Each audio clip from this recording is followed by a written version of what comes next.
출석 불러야 되는데.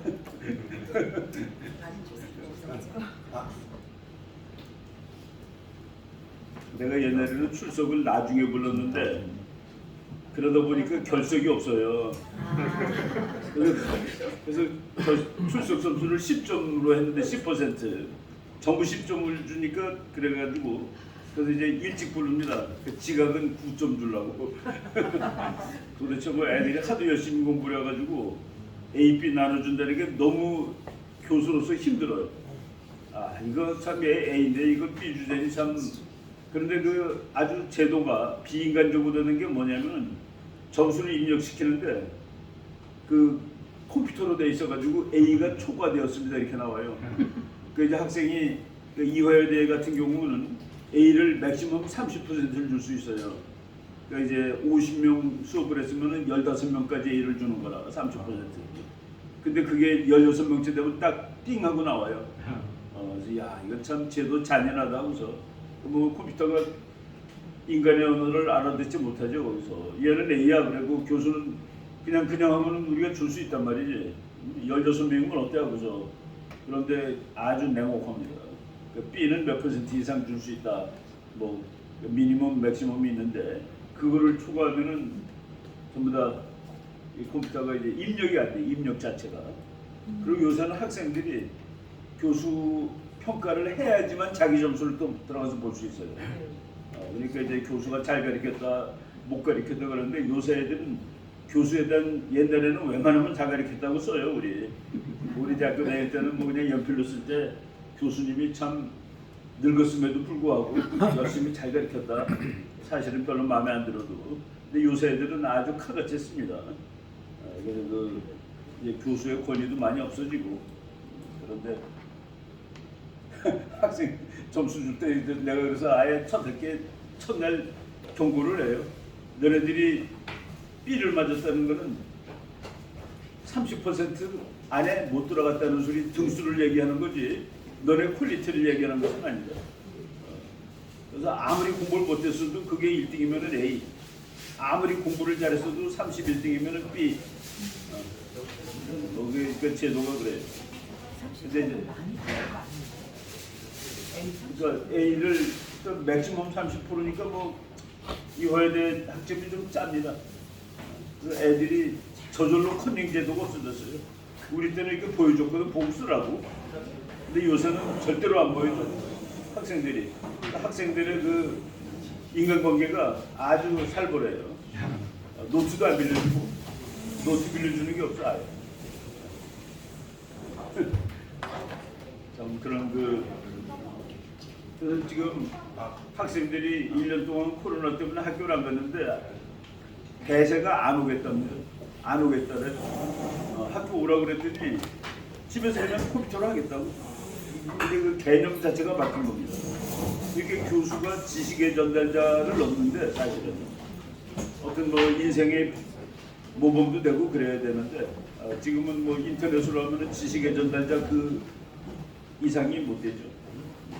우리 저 교회 이화여대 법대 대학원장 나오시는데 그분이 애들이 학교 나오기 싫어한다고 2년 동안 안 나오고 나니까 아예 나오기를 그래서 참 문화가 이렇게 바뀌는구나 하고서 옛날에 어떤 사람이 미국 대학 교수가 모든 과목에 한 사람만 남는다라는 말을 했습니다. 모든 학자가 그러니까 뭐 세 분에서 예를 들어 전쟁론 가르치는 사람은 한 사람이면 좋대요. 제일 잘 가르치는 한 사람. 그러니까 나머지 건 안 듣는데 이거지. 이 대학이 전부 다 인터넷으로 하게 되면은 캠퍼스가 의미가 없잖아요. 여기 뭐 외국에서도 들을 수 있는데 학점 받고 그러면은 지금 우리나라도 점점 그렇게 돼가는 것 같아요. 미래를 봐야 되나? 전 세계적으로 캠퍼스를 옮겨가면서 그렇죠. 그러니까 이제 캠퍼스는 컴퓨터 시설만 잘 돼 있는 거 하나 있으면 될 정도로 그 교수들이 이제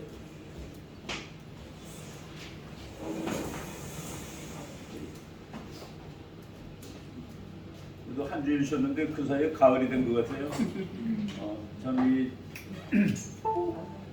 이 현상을 우리가 어떻게 설명하겠습니까?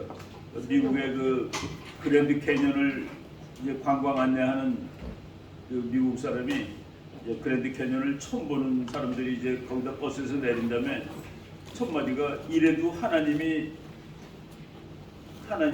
없다고 믿으십니까? 라고 물어본대요. 그 장관을 보면은 그는 인간이 이렇게 못 만들거든요. 그런데 캐년 보면은 정말 그 장관입니다. 장관. 이거는 인간이 만들 수 없는 거구나 하는 그 질문을, 이것을 보고서도 하나님이 없다고 믿느냐라는 그 질문을 한다는데, 아무리 인간이 잘나고 그래도 이렇게 그 가을이 되는 것은 막을 수가 없죠. 지구가 기울었기 때문에 햇빛의 각도가 기울다 보니까 참 그 역시 그 햇빛 쬐는 각도와 쬐는 시간이 줄어드니까 요새 밤에는 뭐 에어컨 안 켜고 자더라도 충분할 정도로. 우리 에스더가 이제 수업을 시작하라고 명령을 해야 되는데 에스더 코로나 걸렸다며? 네. 축하해. 유행에 따랐습니다. 네, 그러면 저희가 출석 체크는 일단 쉬는 시간 때 하고. 네, 안녕하세요. 저 이에스더 원장입니다. 네, 오늘 이렇게 또 저희가 이사를 해가지고 장소가 아직 좀 많이 좀 누추한 가운데 진행되는데 많이 양해 부탁드리고요. 우선 시작하기 앞서 우선 주최하신 고영일 부대표님 인사 말씀 먼저 드리고 수업 시작하겠습니다. 오늘부터 주간에 한 주 우리 쉬었는데 우리 여러분들 이제 새로운 강의실에서 강의를 하는데 조금 아직 이제 인테리어가 다 아직 안 끝났습니다. 안 끝났는데도 그래서 조금 더 넓은 강의실로 오셨으니까 여기에서 강의하는데 좀 그래도 불편하지만 잘 들어주셨으면 하고, 또 오늘부터는 특강이 2부 특강이 있습니다. 점심 먹고는 지금 오전에는 이충근 박사님과 함께 국제정치를 배우고 오후에는 특강으로 국내 정치와 대한민국 헌법에 대해서 김학성 교수님이 또 와서 특강을 해주시기로 하셨습니다. 그러니까 오후까지 출석 체크는 오전만 합니다. 오후는 출석 체크는 하지 않습니다. 여러분들 자유롭게 이렇게 들어주시면 될 것 같고, 그래도 열심히 참석해서 나중에 이 자유통일당 정치 아카데미에서 완벽하게 수료해서 대한민국의 정치계 그리고 재계 그리고 사회에 나가서 정말 하나님의 귀한 일꾼들을 되어주시기 바랍니다. 감사합니다. 네, 그러면 다시 한번 이충근 박사님 힘찬 박수로 맞이하며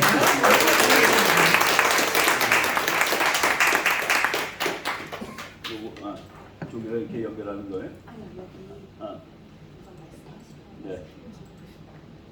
이렇게 모르는 이렇게 두 개가 나오는 거예요? 난 백날 봐도 몰라. 오케이. 네. 우리 미국에 그 교수님이 있는데 인터넷을 못해요. 이메일도 못 열어. 자기 이메일 여는 방법은 낸시 그러면 된대. 낸시가 비서거든.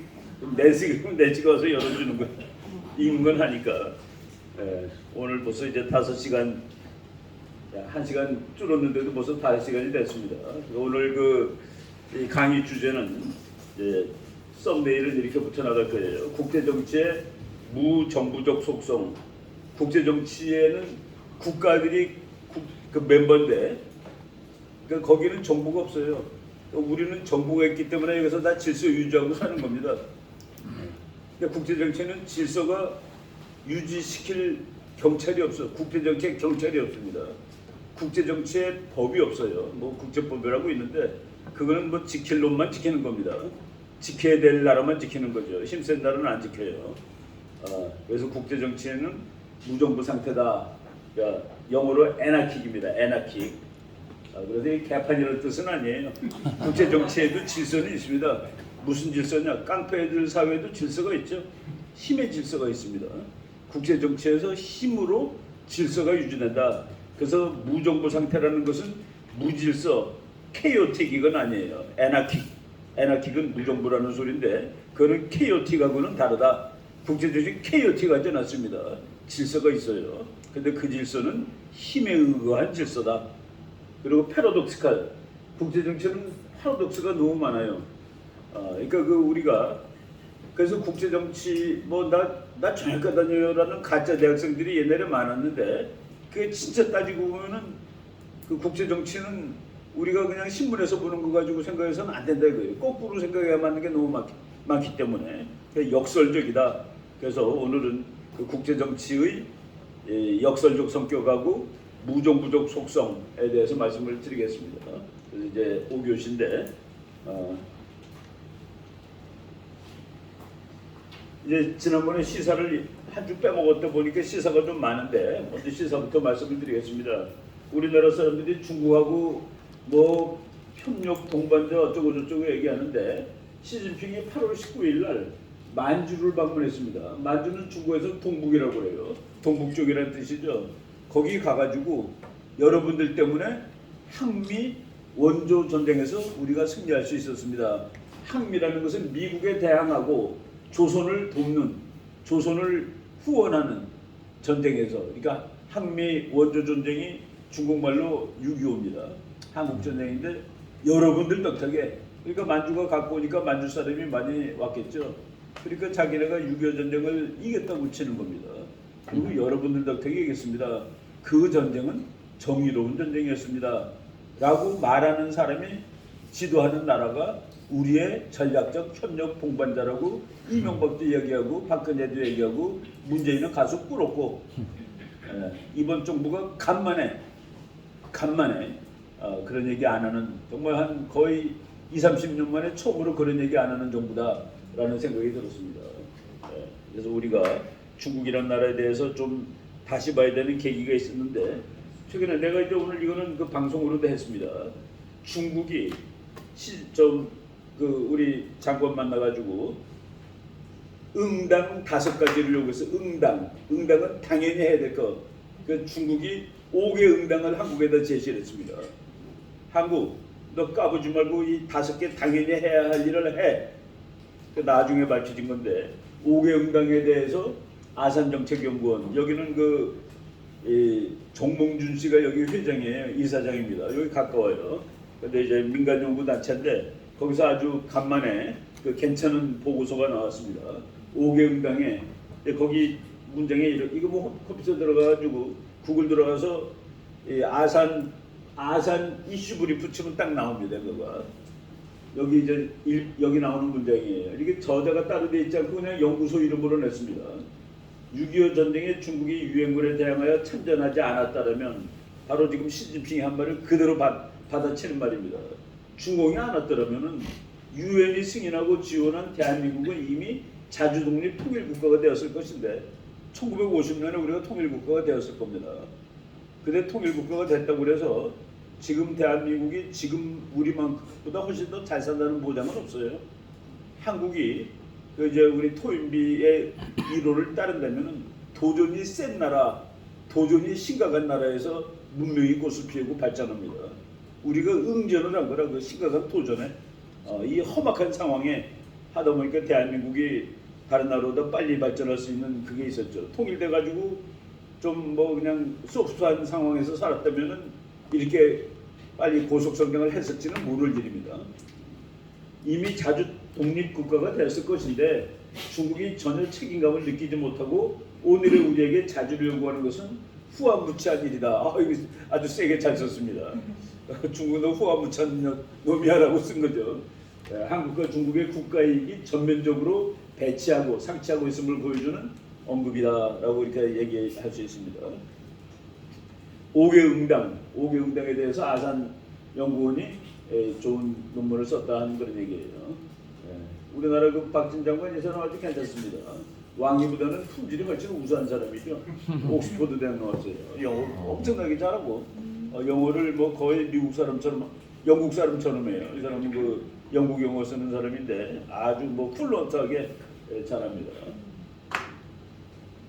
해군 장교 출신이고 우리 저 고용일 대표 선배겠네. 해군. 5개 응당이 왕이가 우리 장관한테 한 얘기예요. 5개 응당, 마땅히가 응당이에요. 응당. 독립 자주를 견제하고 외부의 간섭을 받지 말라. 한국, 너는 미국의 식민지가 아니야. 라고 얘기했는데 언제 우리가 식민지야? 뭐 이런 식으로 얘기한 겁니다. 너 왜 너 미국이 하는 대로 따라가고 난리야? 한미 관계 끊어버려셔야 될 것 같아 라고 얘기한 겁니다. 응당이 응당 그거예요. 그 다음에 마땅히 설리노를 견제하고 서로의 중대관심사를 배려해야 된다. 야, 우리 사드 너 갖다 놓고 기분 나빠. 사드는 중국의 중대관심사야. 근데 한국은 왜 그 사드 문제를 중대관심사를 무시하고 있어? 왜? 우리의 죽고 사는 문제니까 너한테는 중대관심인지 모르지만 우리는 생사야 라고 대답하면 됩니다. 사드 문제 이렇게 얘기했죠. 그 다음에 마땅히 개방과 공동이익을 견제하고 공급망 안정을 보호해야 한다. 지금 미국이 미국에 들어가는 뭐 자동차, 반도체가 들어가는데 그 반도체는 미제여야 한다라는 규정을 만들어놨죠. 그건 다른 말로 하면 중국도 죽이고 싶어 그런 소리입니다. 근데 이제 거기에 한국도 일단은 안 빼주는 거예요. 한국도 한국 자동차에 한국제 반도체가 들어가 있는데 그거는 미국에서 보조금을 못 주겠어. 그 미국 반도체가 아니니까 뭐냐 만나서 뭐 회의했다 그러더라고요. 그런데 거기에 왜 끼니? 라는 그 얘기입니다. 마땅히 평등과 존중을 견제하고 내정에 간섭하지 말라. 중국 내정에 간섭하지 말라. 대만 문제 가지고 너가 왜 왈가왈부해? 너 왜 미국 만날 때마다 대만 문제가 중요하다라는 소리를 왜 하고 앉아 있는 거야? 그건 우리 내부 문제인데 라는 얘기를 이렇게 한 겁니다. 그 다음에 마땅히 다자주의를 견제하고 유엔 헌정의 취지와 원칙을 유엔 같은 소리 하고 있어요. 미국은 패권주의인데 너희가 미국 패권주의에 끼어 있다. 유엔의 다자주의에 가라. 이게 5개 한국이 마땅히 해야 할 조치 5가지를 우리한테 얘기를 한 거예요. 이게 참 이게 이 나라는 우리나라를 아직도 우습게 보는 거죠. 그래서 그 아산연구원에서 제대로 여기서 이제 두 번째 사드 문제 가지고 중국이 난리를 치는데 그 이유는 사드가 지금 경상북도 상주에 있죠. 거기 사드 기지가 있는데 날아오는 미사일을 맞춰야 되기 때문에 멀리 보는 레이더가 필요합니다. 근데 그 레이더가 어디까지 보냐면 만주까지 봐요. 중국은 왜 만주를 보니? 그 레이더가 만주까지 보는 겁니다. 그래서 만주까지 보는 게 뭐가 문제인데 우리가 미국하고 전쟁할 때 우리 미사일들이 날아갈 때 니네가 먼저 보잖아. 그게 새빨간 거짓말입니다. 그건 지도 보면 아세요. 여기가 만주입니다. 우리 표칠한 데가 만주인데 중국의 미국까지 가는 미사일들은 고비 사막, 중국의 그 티베트 이런 데 서쪽에 있습니다. 여기서 미국으로 미사일을 쏘면은 이렇게 날아가는 건 바본데 미쳤어요. 이런 날아가게 전부 다 지구 북극으로 날아가는 거예요. 지구가 둥글기 때문에 그렇게 하는 게 제일 빨리 갑니다.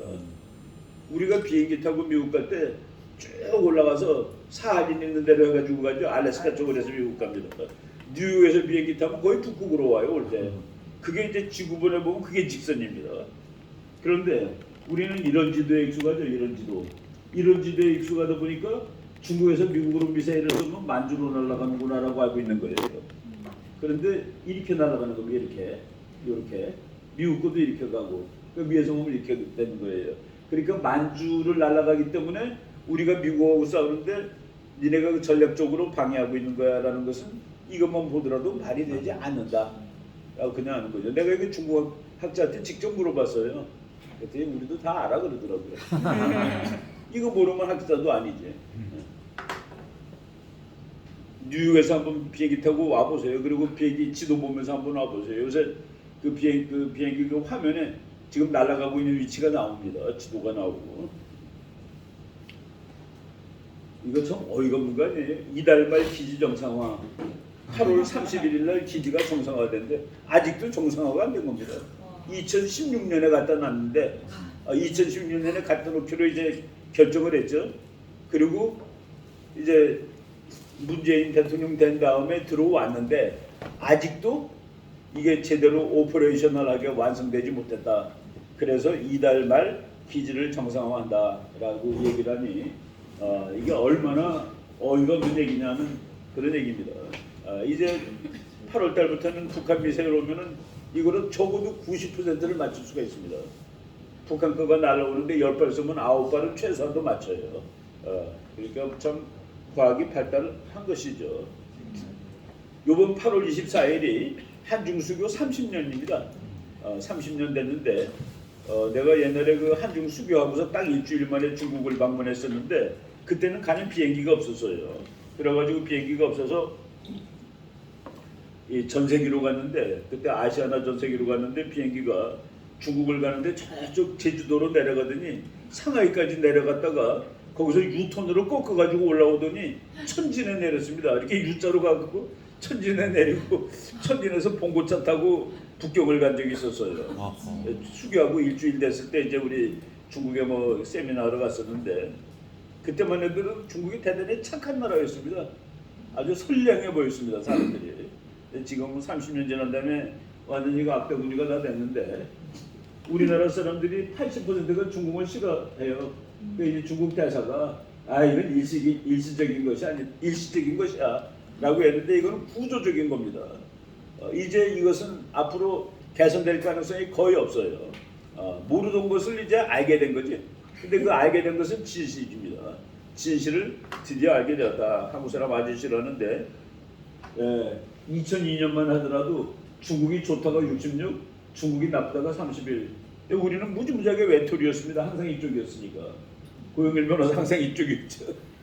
그러다가 이제 싫다가 80으로 올라와서 이제 우리는 다수에 속합니다. 우리는 다수파예요. 그리고 이것이 맞는 겁니다. 중국을 우리가 좋아할 수가 없어요. 왜? 우리의 적국이니까. 우리를 위협하는 나라니까.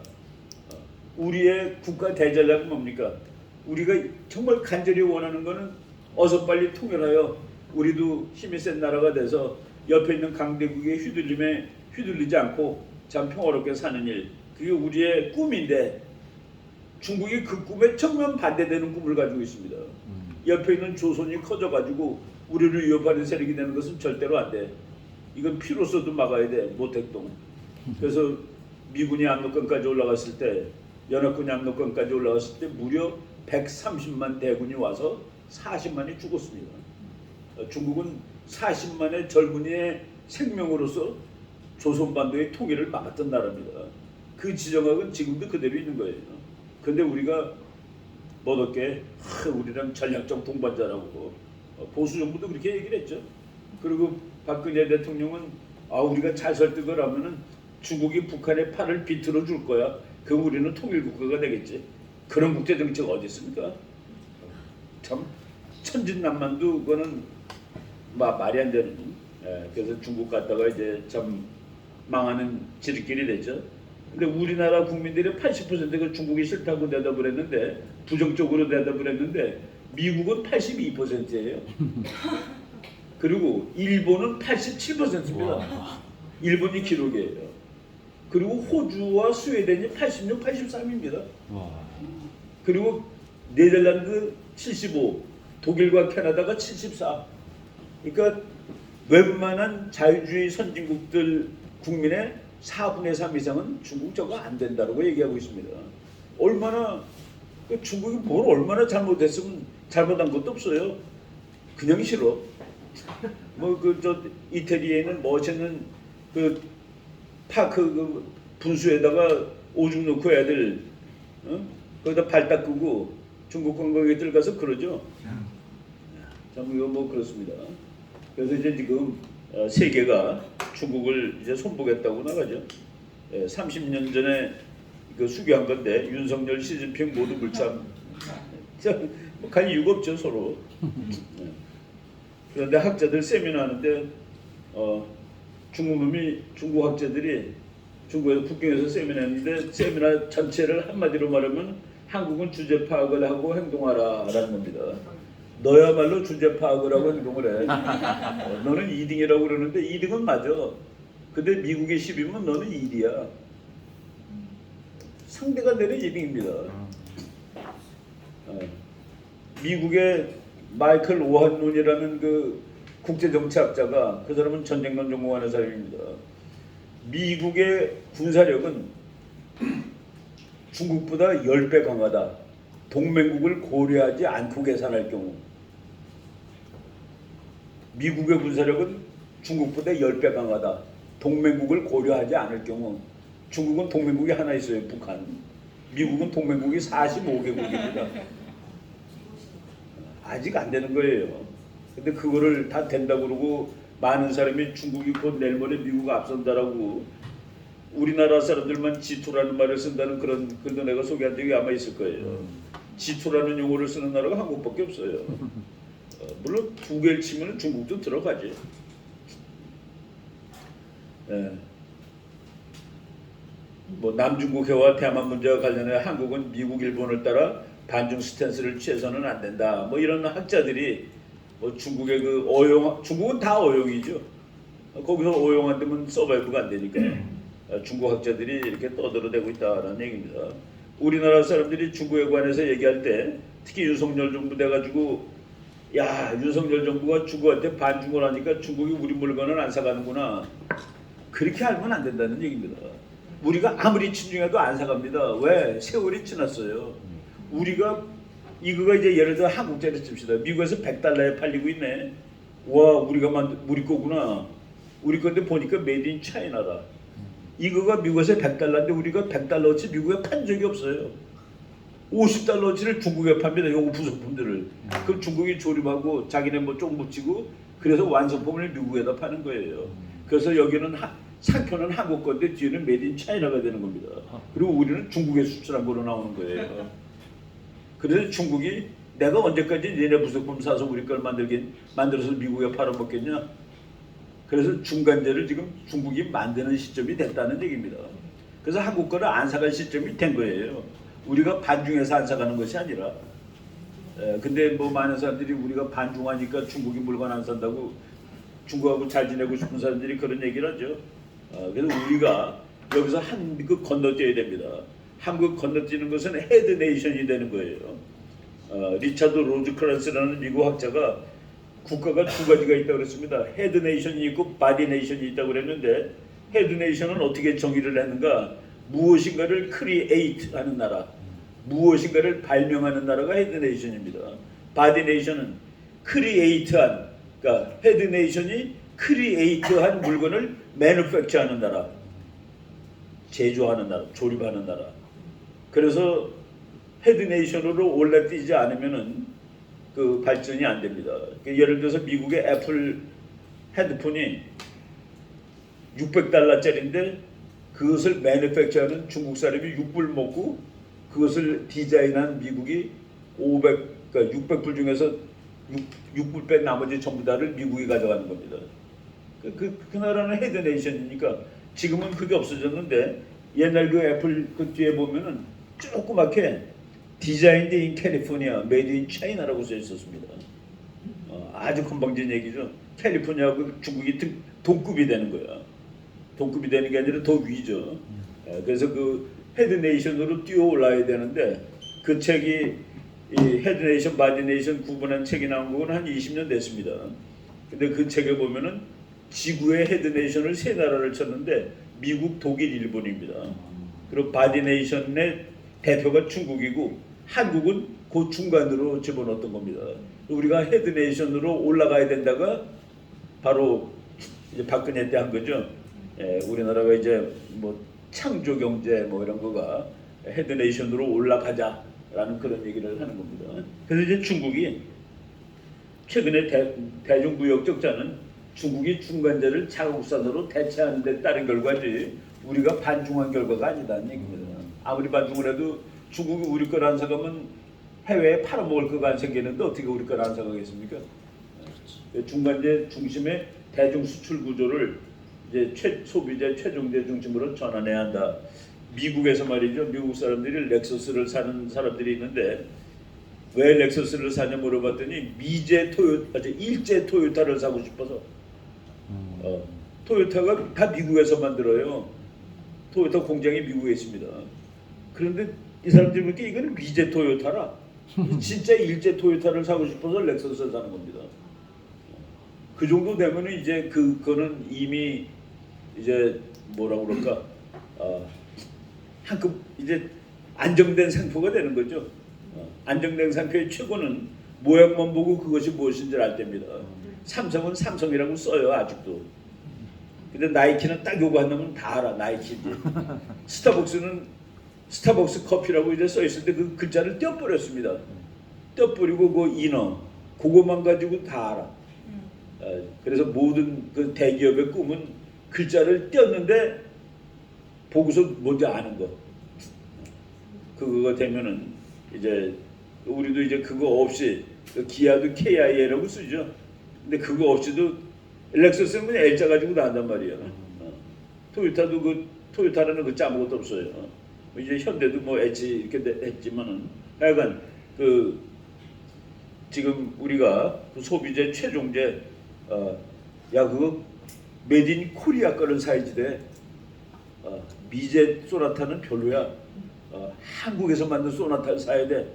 라는 그 인식이 생기는 날 그 우리 그 소나타는 세계 어디 가도 안 끌리는 겁니다. 지금 뭐 다 미국, 중국을 떠나죠. 우리나라 롯데 떠나고 아모레 퍼시픽 떠나고 삼성 떠나고 뭐 삼성은 다 떠나고 현대차도 떠나고 SK그룹 떠나고 LG전자가 제일 마지막에 떠나는 것 같아요. 이렇게 다 회사들이 중국을 떠난다. 왜? 이제 중국이 더 이상 나 이제 메이드 우리 거로 할 거야 라는 시대가 된 거죠. 그리고 애플도 이케아도 굿바이 세계의 공장에서 다 나오고 있다.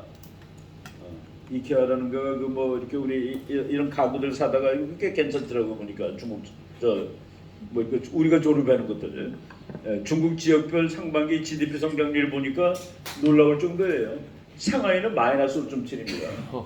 가는 거예요. 장수성이 2.6, 광동성이 2%, 저장성이 2.5%. 이게 중국의 여기가 중국의 산업지대 핵심이거든요. 여기에 가면 나머지는 헛겁니다. 이제 저것도 결국 너무 앞서서 까불다가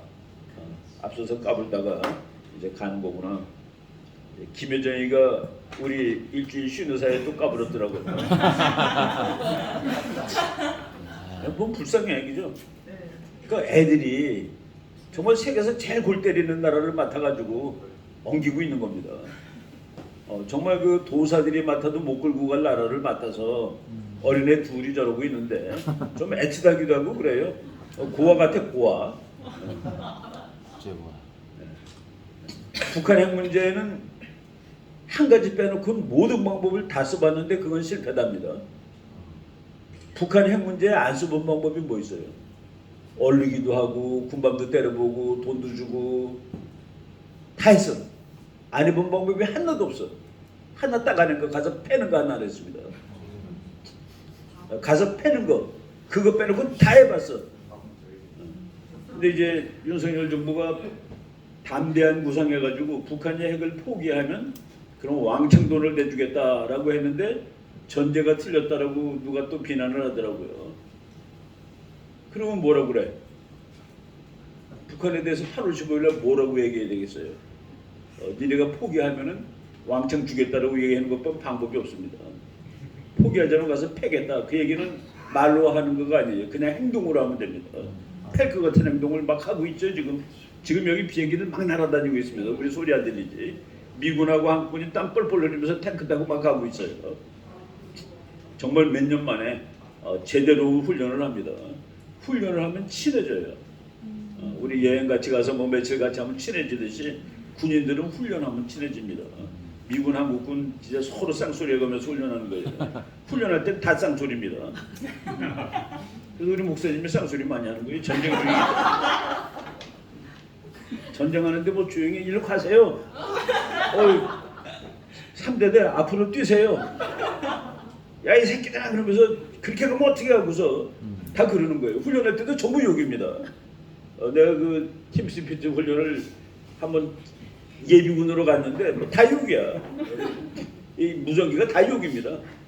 뭐 야 이 개 같은 놈, 뭐 이게 하여간 저번에 욕하는 거야. 전쟁할 때 그러면 욕하지. 존댓말로 전쟁합니까? 이미 30년도 더 지난 핵 문제, 그동안 이 문제를 해결하기 위해 제안 혹은 사용해보자는 평화적인 방법들은 없었다. 이번에 평화적인 방법을 또 한번 얘기를 한 거죠. 이건 안 될 줄 알고 다 한 겁니다. 뭐 그러니까 딱 안 되지. 그러니까 김여정이가 허망한 꿈을 꾸지 말라. 이거는 내가 그 서울경제신문에 지난주 월요일 날, 이번 주 월요일 날 이제 실론으로 쓴 거예요. 그거 허망한 꿈을 꾸지 말라고 이렇게 얘기를 했는데 이 보고서가 역사적 다큐멘터리입니다. 이거 역사에 남는 거예요. 그래도 북한의 외무부 장관보다 실제로는 끝발이 더 높은 사람이 한 말입니다. 그 이제 영어로 치면은 디플로마틱 다큐멘터리예요. 후세 학자들이 그거 보고 공부하는 겁니다. 근데 그거를 그렇게 말 같지 않게 쓰면 어떻게 해요? 그 디플로마틱 다큐멘터리임에도 불구하고 수준과 내용은 조잡하게 이럴 데 없다. 김여정의 담화는 항상 그랬지만 이번에도 마치 말투와 내용이 분노에 찬 고등학교 여학생이 쓴 것 같았다. 나는 저게 나란가라는 생각이 듭니다. 문장 저렇게 쓸 수가 없는 거죠. 우리 뭐 대통령 여설문 써본 기억이 있는데 있는 힘 다해서 점잖게 쓰는 겁니다. 있는 힘 다해서 애매모호하게 쓰는 겁니다. 상대방이 이렇게 해석할까 저렇게 해석할까 머리를 뭐 그냥 하루 종일 굴리게 쓰는 거가 그거예요. 근데 얘는 뭐 읽기는 아주 편한데 말이 웃겨. 이렇게 썼어. 윤석열의 담대한 구상이라는 이거는 이제 직접 쓴 겁니다. 검푸른 태양을 말리워 뽕밭을 만들어 보겠다는 것만큼이나 실현과 동떨어진 어루세금의 극치이다. 야, 이게 참 형용사가 많아요. 세상에는 흥정할 것이 따로 있는 법. 우리의 국채인 핵을 견제 협력과 같은 물건짝과 바꾸어 보겠다는 발상이 윤석열의 푸르청청한 꿈이고 희망이고 구상이라고 생각하니 정말 천진스럽고 아직은 어리기는 어리구나 하는 것을 느꼈다. 야, 참 아주 재밌어요. 이 여자가 써준 것 같아. 이런 그 이거 말 이거가 뭡니까, 그죠? 국채라고 얘기했는데 국채. 야, 이거는 죽어도 포기할 수 없다는 뜻인데 국채라는 정치학 용어는 국가의 체면이라는 뜻 1, 2 국가의 정부 구조를 얘기하는 겁니다. 그 국채에는 왕정이냐 공화정이냐가 들어가요. 왕정, 공화정. 대한민국은 민주공화국이다 했을 때 민주는 국가의 정책, 그러니까 폴리티컬 시스템입니다. 그리고 국가의 국채, 그러니까 이거는 뭐 가버먼탈 시스템이죠. 그래서 민주공화국, 민주는 정책, 공화국은 국채예요. 우리나라는 입헌 군주국이다 그러면은 그 군주국이 이제 국채입니다. 근데 북한이 여기서 국채는 뭐 그게 아니니까 국가의 체면이 핵인데 그걸 어떻게 내려놓니라고 얘기했는데 이제 정치학 용어로는 나라의 체면 또는 주권이 누구에게 있느냐에 따라서 구별하는 그런 언어다라고 말씀을 드리겠습니다. 네. 생존, 북한이 살기를 원해요. 이 세상 어느 나라도 살기를 원합니다. 그런데 어느 나라든지 살기를 원하는데 그 나라를 살게 해서 그러면 그 정부도 삽니다. 정부에 사는 길, 나라가 사는 길은 항상 같이 가는 거예요. 나라를 잘 살게 한 정부도 이제 정권을 오래 유지할 수가 있게 되는 겁니다. 근데 지금 북한이 딜레마가 그거예요. 북한이라는 나라가 사는 방법은 아주 간단합니다. 문 활짝 다 열면 돼요. 금강산도 열고 묘양산도 열고 백두산도 열어보세요. 와글와글 달러들 들어갑니다. 그리고 평양 열어보세요. 관광으로 열어도 좋고 개성 같은 거 한 5개 만들어 보세요. 그 북한 사람들 다 먹고 살지. 그날이 왔을 때 김정은도 살아있을 확률이 높으냐? 라고 물어봤을 때 그 확률은 거의 0이다 이겁니다.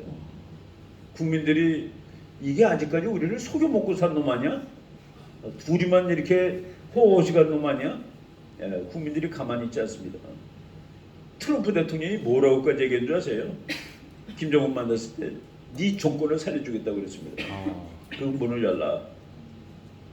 그런데 문을 열어서 북한 국민이 다 보게 되면은 북한 국민이 그 정권을 놔두질 않습니다. 근데 미국이 약속을 지키려면은 북한의 주민들이 되면 미군이 그걸 진압해 줘야 되는데 미국이 그걸 진압하겠어요. 그러니까 김정은이 그걸 못 받아들인 겁니다. 김정은 정권을 살려주겠다는 말을 직접 합니다. 트럼프가. 네가 계속 대통령 하게 해줄게. 우리 해병대가 가서 지켜줄 거랑 똑같은 소리예요. 너희 안전은 미국 해병대가 지켜줄게. 근데 그걸 받아들일 수가 없어요. 지 아버지가 말이죠. 미국의 연락사무소를 평양에다가 둘 거냐 말 거냐 가지고 고민을 했습니다.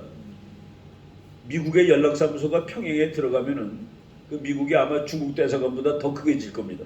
주석궁 옆에다가. 그러면 그 연락사무소는 김정은의 숨소리까지 녹음할 겁니다. 그게 들어왔을 때 북한이라는 시스템이 존재할 수가 없어요. 그래서 고민하다가 결국 그것도 안 한 겁니다. 북한은 김정은, 김여정 일파가 살아남기 위해서는 문을 꼭꼭 닫아 담그고 핵폭탄을 만들 수밖에 없는 거예요. 나라가 살려면 문을 열어야 되고 정권이 살려면 문을 닫아야 된다. 이 두 가지 이 딜레마 해결이 안 되는 겁니다. 게다가 이제 그 신문의 맨 마지막 결론으로 이렇게 썼습니다. 오빠와 내가 살자니 국민들이 죽겠고 국민을 살게 하자니 오빠와 내가 죽겠구나라는 푸념을 언제 그만 들을 수 있을 것인가. 네, 신문에 그 에세이 그 뭐라고 그러나 그러니까 외부 기구가 기자로 쓰는 거. 제가 서울경제신문에 뭐 5주 만에 하나씩 쓰는데 바로 지난 8월 바로 앞에 월요일 날 썼던 글입니다. 참 북한의 고민이죠. 이게 다 북한의 고민이야. 우리 사진 뭐 여러 번 봤지만은 지금 대한민국 남자 20살짜리하고 미국 남자 20살짜리 키가 같습니다. 평균 키가. 그래서 그 옛날에 말이죠. 여러분들 여기 어른들은 좀 생각나실 텐데 우리나라 선수들이 외국 가서 지는 걸 보고서 뭐 고추장 먹은 놈들이 어떻게 고기 먹은 놈들한테 이기겠나라고 다 푸념을 했습니다. 우리 골프 선수 가서 얻어 터지면은 근데 지난번 월드컵에 후반전에 프랑스랑 하는데 우리가 유리하대. 왜 유리하냐면 우리 선수가 체력이 좋기 때문에. 그러니까 대한민국의 남자애들이 프랑스 남자보다 체력이 더 좋다라는 세월이 온 겁니다. 그 세월이 온 거예요. 근데 우리는 그런 세월이 오리라고 생각을 못했죠. 우리 어렸을 때는. 근데 북한은 우리 어렸을 때보다도 훨씬 더 사모한 거예요. 이게 뭡니까 애들이. 이런 애들이 크면 군대 가면 요만해지는 거죠. 지금 북한은 138입니다. 군대 가는 키가. 그거보다 작으면 안 가. 면접 받고 시면 136, 137이면 안 가. 이게 사람입니까 그게. 바로 이런 일들이 있고. 미국 CIA가 매년 자료집을 발간하는데 이것이 맞든 틀리든 저것이다라고 우리가 보는 그런 권위 있는 자료입니다. 저기에 나온 거가 국력의 기본인데 세계 모든 나라 220몇 나라의 그 데이터가 다 나와요. 내가 이제 금년 거를 또 며칠 전에 구입을 해가지고 또 이제 항상 구입하면 북한하고 나만 비교해 보는데 몇 가지 봅시다. 인구는 우리가 꼭 2배더라고요. 보니까 2021년 7월 1일 기준으로 한국 인구는 이거 뭘 참 5,170만 북한은 2,583만 딱 2배예요. 그 GDP는 우리가 1조 6천억, 북한이 400억. 그래서 우리가 북한에 한 2.4%니까 한국에 40분의 1 정도 되는 거죠. 이게 뭐 나라냐? 우리의 40분의 1밖에 안 돼 돈이. 전력 생산. 북한이 모든 전력을 갖고 있었기 때문에 소련군이 남한으로 전력 보내지 마. 그래서 우리 전부 그냥 불 꺼지고 난리가 났었습니다. 미군의 배가 와가지고 전기를 켜주고 그랬어요. 모든 발전소가 다 북한에 있었거든. 그런데 지금 보니까 한국은 5,260억 킬로와트아워, 북한은 160억. 그래서 우리나라의 3.15%, 북한 도시의 64%는 집에 전기 없습니다. 북한 시골의 89%는 촛불 켜고 살아요. 보세요. 전기 보급률이 도시 36%, 시골 11%. 우리 전기 가면은 2시간도 못 버티죠. 기절할 것 같더라고. 전기 2시간 가면은 그죠? 우리 뭐 이게 지금 삶이 말이 안 되는 거예요. 군사비 우리는 GDP의 2.7%. 요거는 2019년 거로 나와 있더라고 이 책에. 북한은 20 내지 30%. 북한은 약 100억 달러가 군사비, 우리는 440억 달러. 군사비도 우리가 4배가 더 넘어요. 그리고 그동안 누적된 거 치면은 상대가 안 되죠. 군복무기간 우리나라는 육군 해병은 21개월, 북한은 10년. 그러니까 17살 때 가고 27살 때 나오고 그 그리고 대학을 가니까 28살짜리가 대학교 1학년이에요. 우리나라 애들이 뭣도 모르고 북한 대학생하고 뭐 회담하자. 19살짜리하고 군대 가서 10년 동안 달고 다른 말이 안 되는 얘기들을 하고 있는 겁니다. 우리 젊은 친구들이 교수님 한미동맹만 디리타 강조하시는데 우리나라는 우리 힘으로 지키는 게 좋지 않습니까? 좋지. 근데 네가 까먹고 모르고 있는 게 하나 있어. 우리 힘으로 지키려면 너도 군대 가서 10년 있어야 돼. 그거 알고 얘기해. 북한에 10년 있거든. 이제 그런 것들을 우리가 다 이제 깨달아야 됩니다. 알아야 되고. 뭐 이거 보면은 북한 나라도 아니구나 하는 그런 생각이 들어요. 미국이 요 며칠 전에 또 무지막지한 미사일을 또 만들었다고 발표했습니다. U.S. just revealed a secret airborne test of a long-range cruise missile. 이거는 정말 멀리서 쐈는데 가서 명중하는 거를 또 발표했어요. 실험은 뭐 지난 겨울에 했다는데 공식 발표를 며칠 전에 했더라고요. 보니까 8월 며칠 나는 거예요. 뭐 이거보다 제일 무서운 거가 요거는 내가 이게 전문책은 했는지 모르겠는데 이거 아주 결정적인 사건입니다. 8월 6일 날 미국이 벙커버스터 탄을 뭐 원래 다 있는 거예요. 근데 비행기에다 다는 훈련을 하면서 월간 조선 TV 보고 와서 이거 찍으라고 그런 거예요. 누구 뭐라고? 정훈아 잘 봐 임마. 나 지금 이거 하고 있어. 그리고 그 무렵에 롱레인지, 그러니까 일본 부근에서 날아가면서 쏘면은 북한을 맞히는 거, 몇천 킬로 날아가는 거, 그거 이제 같이 발전했습니다. 같이 실험을 했습니다. 이거는 정은아, 우리의 작전 계획은 이거가 들어가라는 얘기죠. 미국이 말이죠. 그 서양의 전쟁 사상 보면은 급소라는 게 있죠. 급소. 이제 사람하고 싸울 때 어딜 때리면 요놈은 쓰러진다는 게 급소입니다. 그 적의 급소를 찾는 것이 전략이에요. 적의 급소를 찾아가지고 급소를 때려갖고 한 방에 가게 하는 게 최고의 전략입니다. 그런데 이제까지 걸프 전쟁 할 때까지 그때까지 그냥 서양 사람들이 말하는 급소가 적의 군사력입니다. 클라우제비츠가 그렇게 얘기했어요. 군사력이 남아있는 적은 절대로 항복하지 않는다. 군사력을 완벽하게 괴멸시키면 우리가 원하는 바를 이룰 수 있다. 그래서 적의 급소는 항상 군사력이었습니다. 경제력 이런 것도 아니고. 근데 미국이 그래서 그 클라우제비츠 장군이 가르쳐준 대로 열심히 해서 아버지 부시가 이라크의 급소를 다 박살을 내버려서 공화국 수비대를 전멸시켰어. 그래서 손 털털 치면서 이라크 국민 여러분, 이제 이라크는 여러분 것입니다 라고 했는데 후세인이 군사력도 다 날라간 놈이 아직도 기세등등하게 사람들을 잡아다 죽이고 고문하더라. 그 미국이 번민했습니다. 이게 뭐야? 우리가 급소를 분명히 제거를 했는데 저놈이 아직도 성성 난리네. 그래서 아들 부시 때 미국의 대전략은 독재 국가의 급소는 독재자 힘셀프라고 바뀌는 겁니다. 그리고 무기가 그렇게 나왔어. 옛날에는 독재자 가슴팍을 때릴 수 있는 무기가 없었습니다. 근데 지금은 독재자의 가슴을 맞출 수 있는 미사일이 있는 거라 1600km를 날아가고 35cm 원안에 들어가는 거예요.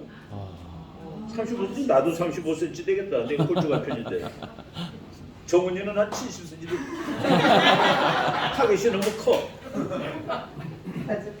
그래서 미국의 지금 그래서 그 다음에 아들 부시가 이라크 전쟁할 때는 후세인만 따라다닌 거죠. 폭탄이.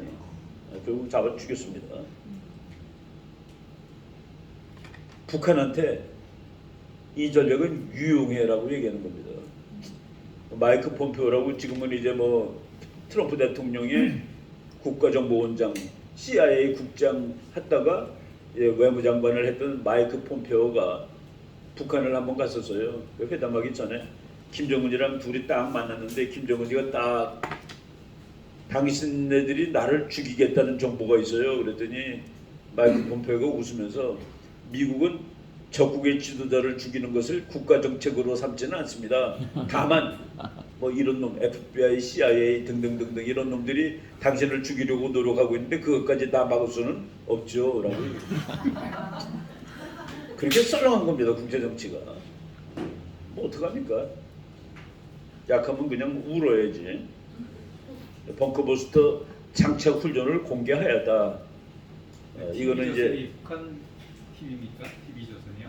한국 19번 채널 19 우리 여기 조선일보가 하는 거. 그러니까 자기네가 특종이라고 또 단독이라고 썼잖아. 단독. 서로 가면 기분 좋지. 다른 데다 안 하는데 우리 혼자 해서 단독. 그래서 이런 걸 잘 봐야 됩니다. 이거는 미국이 북한한테 아주 심각하게 얘기한 거예요. 그래서 김여정이가 심각하게 분노한 겁니다. 근데 8월 15일 날 또 엿을 먹이네. 니네 핵 내려놓으면은 우리가 돈 많이 줄게. 그래서 이제 앙칼지게 화를 낸 거죠. KBS 안 부른 이유가 있겠네요. TV조선을 부른 이유가. 미국 사람들 여기 아주 빠삭하게 알아요. 미국 대사관에서 매일 기도드리는 것도 다 알아. 그게 영어로 매스 프레이어 미팅입니다. 영어로는. 내가 뭐 대사관에 무슨 소리 안 내 뛰어갈 일이 있었는데 내가 형사범으로 지금 취조받고 인베스티게이트 조사 받고 있는 중이다라고 영어로 나온 거 있으니까 이게 뭐야 그러길래 내가 그 코로나 바이러스 감염법 위반으로 고발을 당했는데 내가 여기 작년 2월 20 며칠인가 그날이 일요일입니다. 그날 그 모임에 갔었다 했더니 너 그 매스 프레이어 미팅에 참가한 거구나 라고 매스 대규모 기도 모임 대규모 기도 모임에 네가 거기 갔다가 감염법 위반으로 고발당했구나라고 미국 되게 높은 사람이 이렇게 얘기를 하더라고요. 근데 내가 아무것도 안 가르쳐줬는데 닥터 리라고 그러더라고요. 놀랐어요. 한참 자기 말하다가 얼떨결에 닥터 리라고 그러더라고요. 그러니까 그 사람은 내 신분을 안 거지 이미. 내가 호주 대사관에도 한번 가가지고 뭐 물어보자고 그래서 중국에 대해서 얘기 좀 해달라고 해서 가서 얘기 한참 했는데 근데 나를 어떻게 아냐? 어떻게 알고 나를 부르냐 그랬더니 네 논문을 다 봤지 그러더라고요. 그러니까 외교관은 정보원입니다. 정보원. 미국 벙커버스터가 요번에 갑자기 좋아졌는데 보통 6m 정도 파고 들어갔는데 요번에 나온 거는 200피트 그래서 61m를 파고 들어갑니다. 61m 그러면 보통 15층 건물하고 같아요. 그러니까 김정은의 지하 벙커가 지하 15층은 안 될 거야.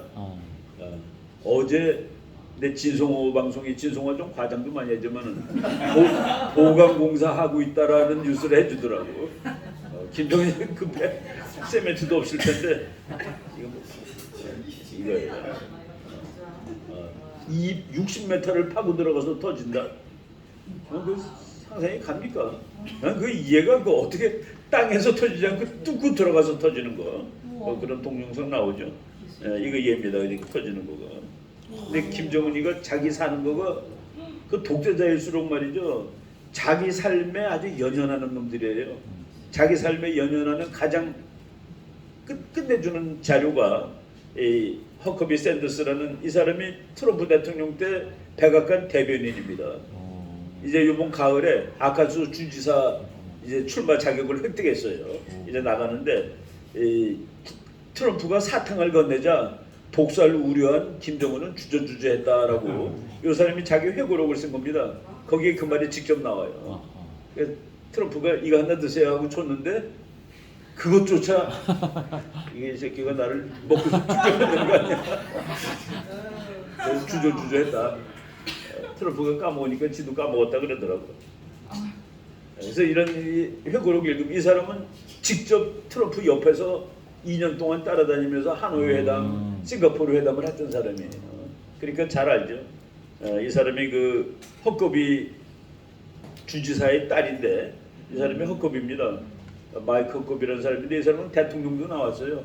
대통령 나왔다가 경선에서 포기하면서 내 표는 다 트럼프를 찍어라라고 했던 사람입니다. 지금 뭐 미국의 이제 수염을 덥수룩하게 일고 유튜브 하는데 아주 좋은 정보를 줍니다. 이 사람이 목사님이에요. 많은 목사님들은 미국 대선에 출마하라, 미국 국회에 출마하라라고 권유합니다. 이 사람이 아주 참 좋은 책인데 The three C's that made America great. 미국을 위대하게 만든 세 가지 C. 세 가지 C가 Christianity, 기독교, Capitalism, 자본주의, Constitution, 헌법. 그 C자로 다 시작되죠. Christianity, 하나님. 그리고 이제 Capitalism, 자본주의. 그리고 뒤에 Constitution. 이 세 개는 미국을 위대하게 하였다. 이 책 정말 잘 쓴 책입니다. 요거 뭐 몇 개만 하고 이제 그 시사가 너무 길었죠, 그죠? 옷 바꿔 입으면 참 잘했다고 생각합니다. 난 노란색 정말 싫었어요. 내 개인적인 관념이지만 참 노란색 그렇더라고. 난 뭐 노란 게 뭔 상징인지 모르는데 지금 우리나라 훈련 중이고 이게 잘못 갔구나. 미군이 지금 여기서 훈련하고 있어요. 이 나라 내가 지키러 왔다라는 것을 몸소 이 더운 날 30도 되는 날 저렇게 한번 걸어가 보세요.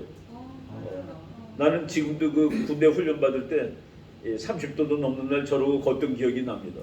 온 몸이 다 땀으로 젖었는데 뇌물 지나갈 때는 일부러 목까지 들어가. 일부러 옷 다 입은 채로 시원하려고. 그리고 나와서 1시간 걸면 팬티까지 다 말라요. 그것도 기가 막혀요. 한국군 탱크, 미군 탱크 같이 서가지고 이게 동맹이지 뭡니까, 그죠? 미군 탱크 한대 한국 거 하나, 미국 거 하나, 한국 거 하나 일부러 이렇게 쓴 겁니다. 그래갖고 같이 같은 방향을 향해서 총을 쏘는 게 동맹이에요. 아멘. 이거를 지금 그래서 간만에 그래서 난 이 그림 보고 기분이 좋습니다. 요거는 이제 오늘 아침에 내가 이거 뭐 보다가 우리나라에 왜 이렇게 유난히 사회주의자가 많냐? 한국엔 사회주의가 너무 많아요, 생각보다. 그거를 이게 이유가 되겠구나라고 알았어. 올해 1인 가구 중산층 소득이 145만에서 389만 원. 중산층이라는 게 기준이 뭐냐면은 우리나라에서 딱 가운데 버는 사람. 우리나라 1,000만 명이면은 그 중에서 500만 번째 돈 버는 사람. 그 사람의 75% 그리고 그 사람의 200%를 버는 사람을 중산층이라고 합니다. 그러니까 우리나라 중산층, 우리나라 가운데가 200만 원이다. 그러면 200만 원에 75니까 뭐 거기 나오죠? 150만 원. 그리고 200이니까 200이 두 배는 400. 그래서 150에서 400만 원 버는 사람을 중산층이라고 그러는 거예요. 그게 이제 OECD의 데피니션입니다. 그런 사람을 중산층이라고 하라 돼 있는데 우리나라는 489만 원, 145만 원이 그 기준에 속해요. 그런데 월급 390만 원 버는 사람이 자기가 다 하위층이라고 대답하는데 중산층도 아니야. 그러니까 중산층보다 위인데 근데 자기를 하층이라고 보는 거라 대부분이. 그래서 중산층이라고 대답하세요. 확 줄어들고 하위층이라는 사람이 많아졌다. 이거는 여론조사하면은 사회주의자가 왕창 많아졌다는 그런 뜻입니다. 자기가 중산층인데도 하층이래. 심지어는 상층인데도 하층이래. 이거는 놀라운 얘기죠. 자꾸 거꾸로 가네.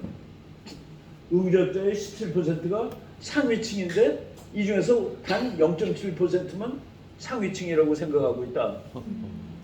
근데 그 미국의 자본 사회주의가 안 되는 건 미국은 말이죠. 대학교 취직해서 별 볼 일 없는데 취직했는데도 그렇게 자랑합니다. 뭐 한 시간 얼마 받는 걸 취직했어도 자랑해. 우리나라는 꽤 잘 벌면서도 나는 거지야. 왜 그렇게 생각하는지 모르겠어요. 그러니까 스스로 박탈감을 느끼는 거야. 스스로 박탈감을 이 정도면 그래도 참 고마워. 내가 이렇게 벌고 사는 게 얼마나 행복한 일이야가 아니야.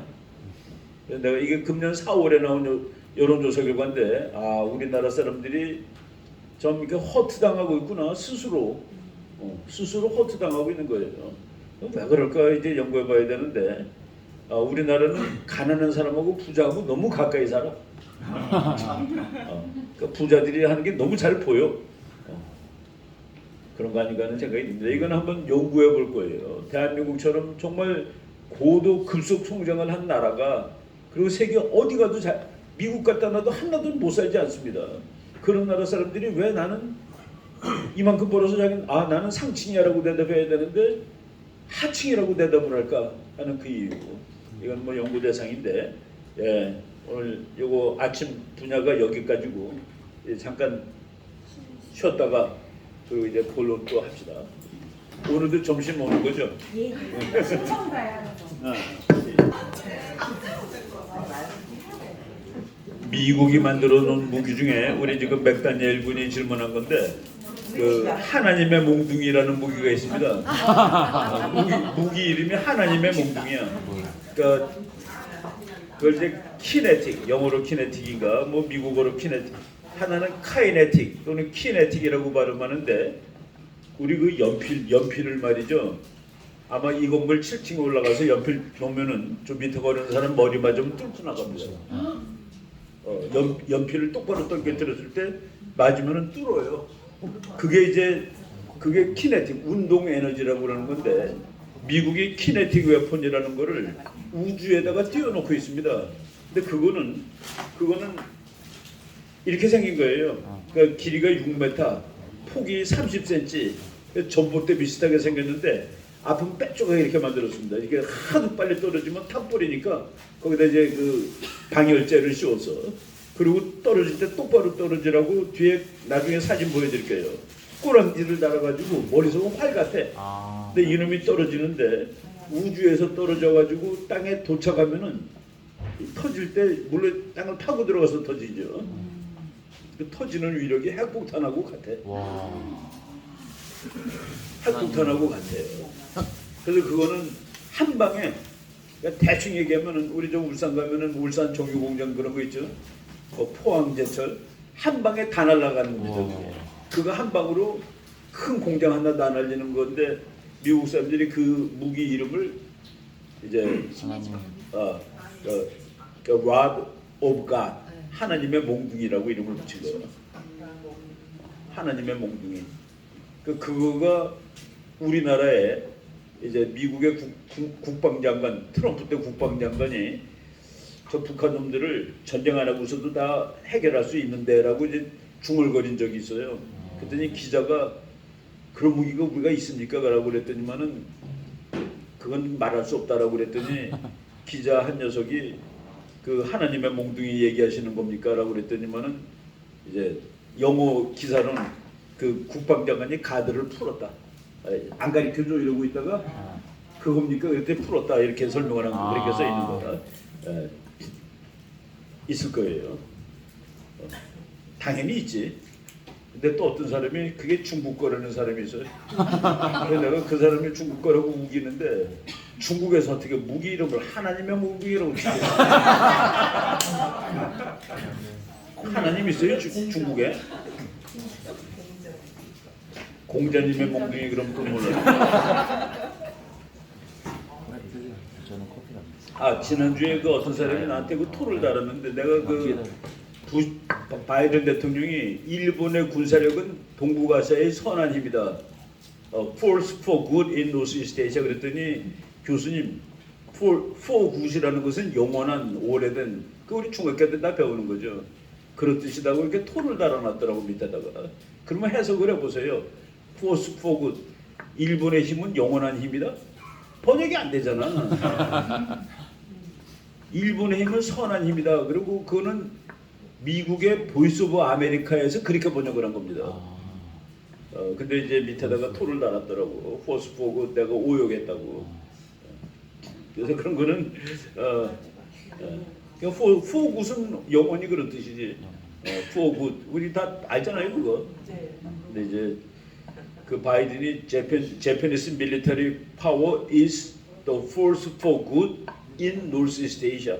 동북아시아의 선한 힘이다. 그리고 내가 보니까 그 선한 힘이라고 그러니까 보이스 오브 아메리카는 전 세계 언어로 방송을 하죠. 그 한국말로 할 때 선한 힘이라고 나왔습니다. 예, 오늘 이제 국가들 얘기인데 국제 정치 얘기인데 우리가 이제 국제 정치는 주로 강대국의 이야기를 합니다. 너는 왜 강대국 이야기만 하니? 국제 정치가 원래 강대국 이야기예요. 우리가 극장에서 영화 보고 나오면은 주연 배우 얘기들만 하지 무슨 주연 배우 얘기하는 거 아니에요, 그죠? 국제 정치도 그렇습니다. 걔네들이 세계를 끌어가니까 그래서 이제 우리가 그래서 그레이트 파워 중심으로 얘기를 하는데 우리도 이제 그레이트 파워로 가야 되는 겁니다. 우리 바로 여기 와 있어요, 한국. 한국 바로 여기 와 있다고. 12-11이거든. 그레이트 파워는 덩치, 땅덩어리와 인구만 가지고 만드는 건 아닙니다. 강대국이 되는 것은 황소 코끼리이기보다는 황소 코끼리는 덩치가 크죠. 사자와 호랑이, 늑대류의 국가를 말한다. 그래서 누가 힘이 더 세느냐? 사자하고 황소하고 둘이 꼬랑지 묶어가지고 서로 반대 방향으로 가게 하면은 당연히 사자가 끌려가죠. 그렇죠. 마력이 소가 없잖아, 그지? 근데 서로 마주보고 있을 때 누가 도망갑니까? 황소가 도망가죠. 그래서 국제 정치에 당연하죠. 코끼리, 심지어는 코끼리도 사자가 잡아먹을 때가 있어요. 정말 배고프면 코끼리도 잡습니다. 코끼리는 이제 여러 놈이 합동작전하죠. 그 코끼리에 짝을 해갖고 올라타갖고 물어뜯고 끝까지 물고 있는 거예요. 그리고 재수 없는 목을 물면 이제 죽는 거지. 그런데 사자, 늑대, 호랑이의 유의 나라를 강대국이라고 한다. 강대국은 그래서 그 행동 방식입니다. 행동 방식이에요. 그러니까 파워 그 자체가 아니라 인플루언스, 영향력이라는 개념이 들어가는 겁니다.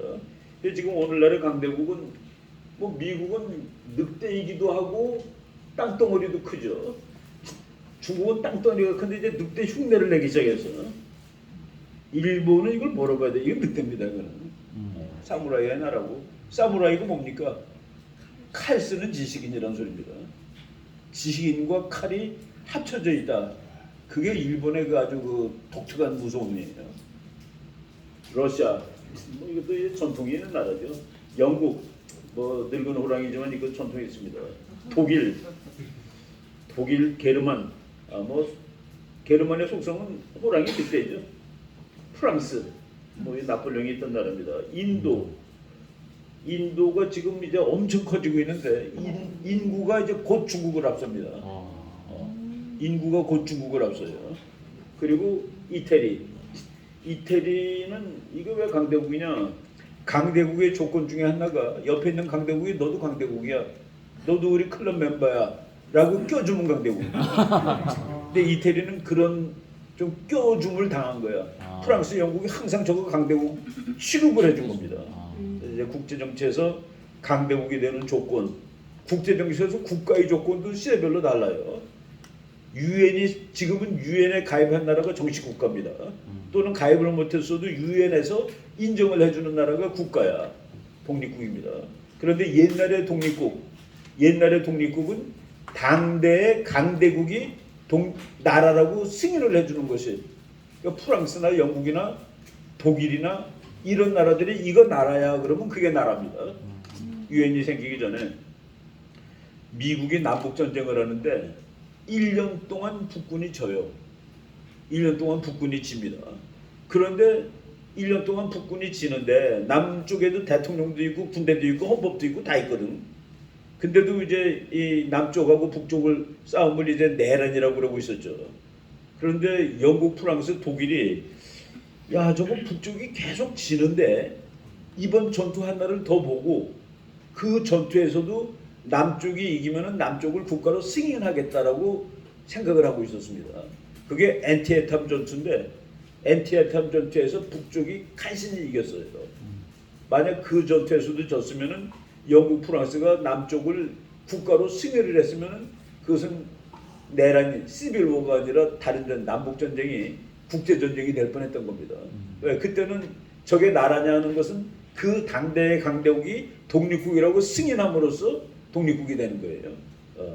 바로 이제 그 시대별로 국가가 규정되는 너는 독립국이야라는 그 규정이 다르다 하는 얘기인데 강대국의 기준도 다르고 강대국은 다른 말로 하면 싸워서 이기는 나라가 강대국입니다. 누가 더 센데 싸워보면 알아요. 근데 싸워보면 아는데 실험하기가 대단히 힘들지. 그러니까 총력을 다 동원해서 싸워서 이기는 나라가 강대국이다. 여기에는 뭐 별의별 요인이 다 들어가는데 우리가 이제 국제 정치학은 국가의 국력을 측정하는 학문입니다.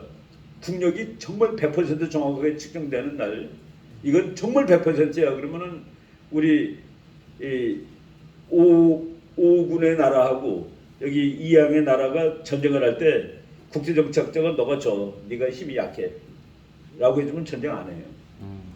근데 야 한번 해볼만 해. 이 분노를 참을 수가 없어. 하면 전쟁하는데 그래도 너는 져 그러면 안 하는 거예요. 그래서 국력 측정이 완벽하게 나오는 날 국제 평화가 올 수 있습니다. 근데 그거는 거의 불가능해. 왜? 인간의 마음이라는 요인이 들어가는데 그걸 어떻게 계산을 해요, 그죠? 그래서 그 계산이 안 되는 겁니다. 미국이 월남에서 깨지잖아요. 이거를 국력으로 설명한 학자가 있습니다. 의지가 들어가요. 전략 더하기 의지. 그러니까 국력이라는 요인이 있고 뭐 땅덩어리에 군사력, 돈 뭐 다 해서 있어. 곱하기 S 플러스 W 했는데 그것도 나중에 우리가 공식 가르쳐 드리겠습니다. 스트래티지 플러스 윌. 스트래티지는 국가의 지도력, 윌은 국민의 의지. 미국이 월남전할 때 막판에 가서 S 플러스 W가 0에 가까워졌습니다. 그러니까 곱하기라니까 전체가 0으로 나오는 거야. 그러니까 베트남 때 진다라고 그 미국 CIA 소속 국제정책 박사가 이렇게 설명하는 적이 있어요. 아주 탁월한 설명입니다. 남한이 북한의 40배, 50배다. 곱하기 전략 더하기 국민의 의지. 그게 0이 가까우면 지는 겁니다, 우리가. 그래서 매 주사파를 때려잡자 하는 얘기가 그것 때문에 0에 가까워질 수 있을지 몰라가지고. 그리고 지난번 정권이 거의 0으로 내려간 게 아니에요. 북한에 대한 우리의 그 국력이 곱하기 S 플러스 W, 스트래티지 더하기 윌. 그게 0이 됐는데 곱하기라니까 아무리 앞에 많아도 곱하기 0은 0이지.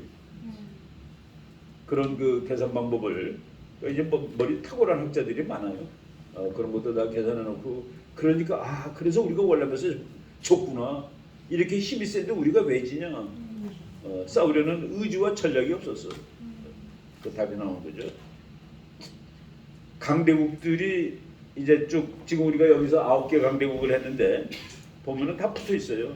유럽에 다 붙어 있죠. 유럽 강대국 몇 개 있죠. 너무 가까워. 러시아 강대국이라고 그랬죠. 중국 강대국이 붙어 있죠. 혼자 있는 놈이 이겁니다. 혼자 있는 놈이 미국이에요.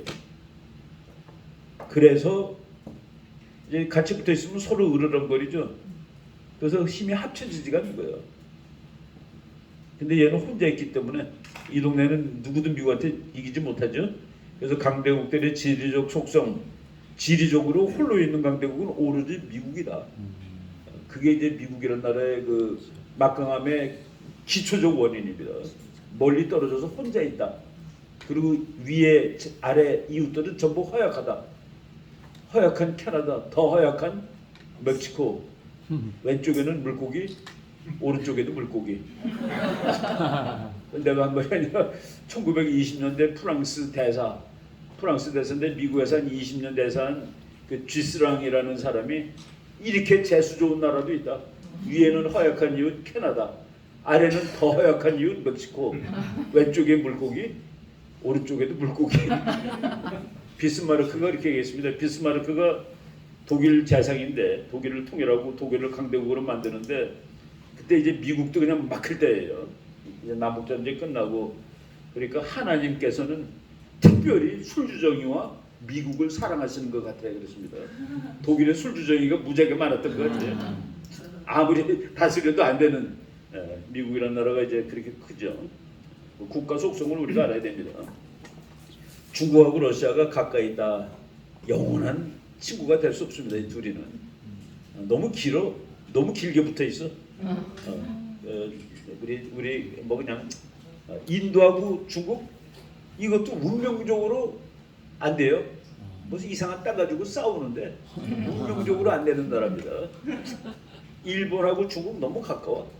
우리도 가까워서 피곤해. 그런데 이제 세계의 전략에 바뀌는데 요 부분이 제일 세계의 역사의 축이 될 거다라고 주장한 맥킨더라는 학자가 있습니다. 맥킨더는 여기를 피봇, 여기가 지구의 축이래. 여기를 장악하는 나라가 세계를 지배한다고 해서 그 사람이 1904년에 그 책을 썼는데 소련이 세계를 장악할 거라고 많은 사람들이 믿었습니다. 미국도 소련한테는 진다. 그래서 이게 그러니까 여기가 세계의 축인데 여기를 장악하기 위해서는 동부 유럽을 장악해야 된다. 동부 유럽을 하틀랜드, 심장이라고 이제 얘기를 했습니다. 그 심장 지역을 장악하는 자, 고다음 지도에 다 나오네. 여기가 하틀랜드인데 여기를 장악하는 자 피봇 에어리아를 장악할 수 있고, 피봇 에어리아를 장악한 피봇은 축이라는 뜻입니다. 그러면 여기를 점령하는 자는 세계 도서, 월드 아일랜드, 이게 전부 다 아프리카까지 전부 다 하나로 붙어 있는 거죠. 그리고 그 옆은 바다니까 이것도 큰 섬입니다. 세계 섬을 장악할 수 있고, 이 세계 섬을 장악하는 자 지구를 다 장악할 수 있다. 맥킨더라는 영국 지리학자인데, Who rules East Europe? 동부 유럽을 지배하는 자, Command the Heartland. 여기를 통제할 수 있고, 하틀랜드를 통제하는 자, 월드 아일랜드를 통제할 수 있고, 월드 아일랜드는 이겁니다. 그거를 통제하는 자, 지구를 통제할 수 있다.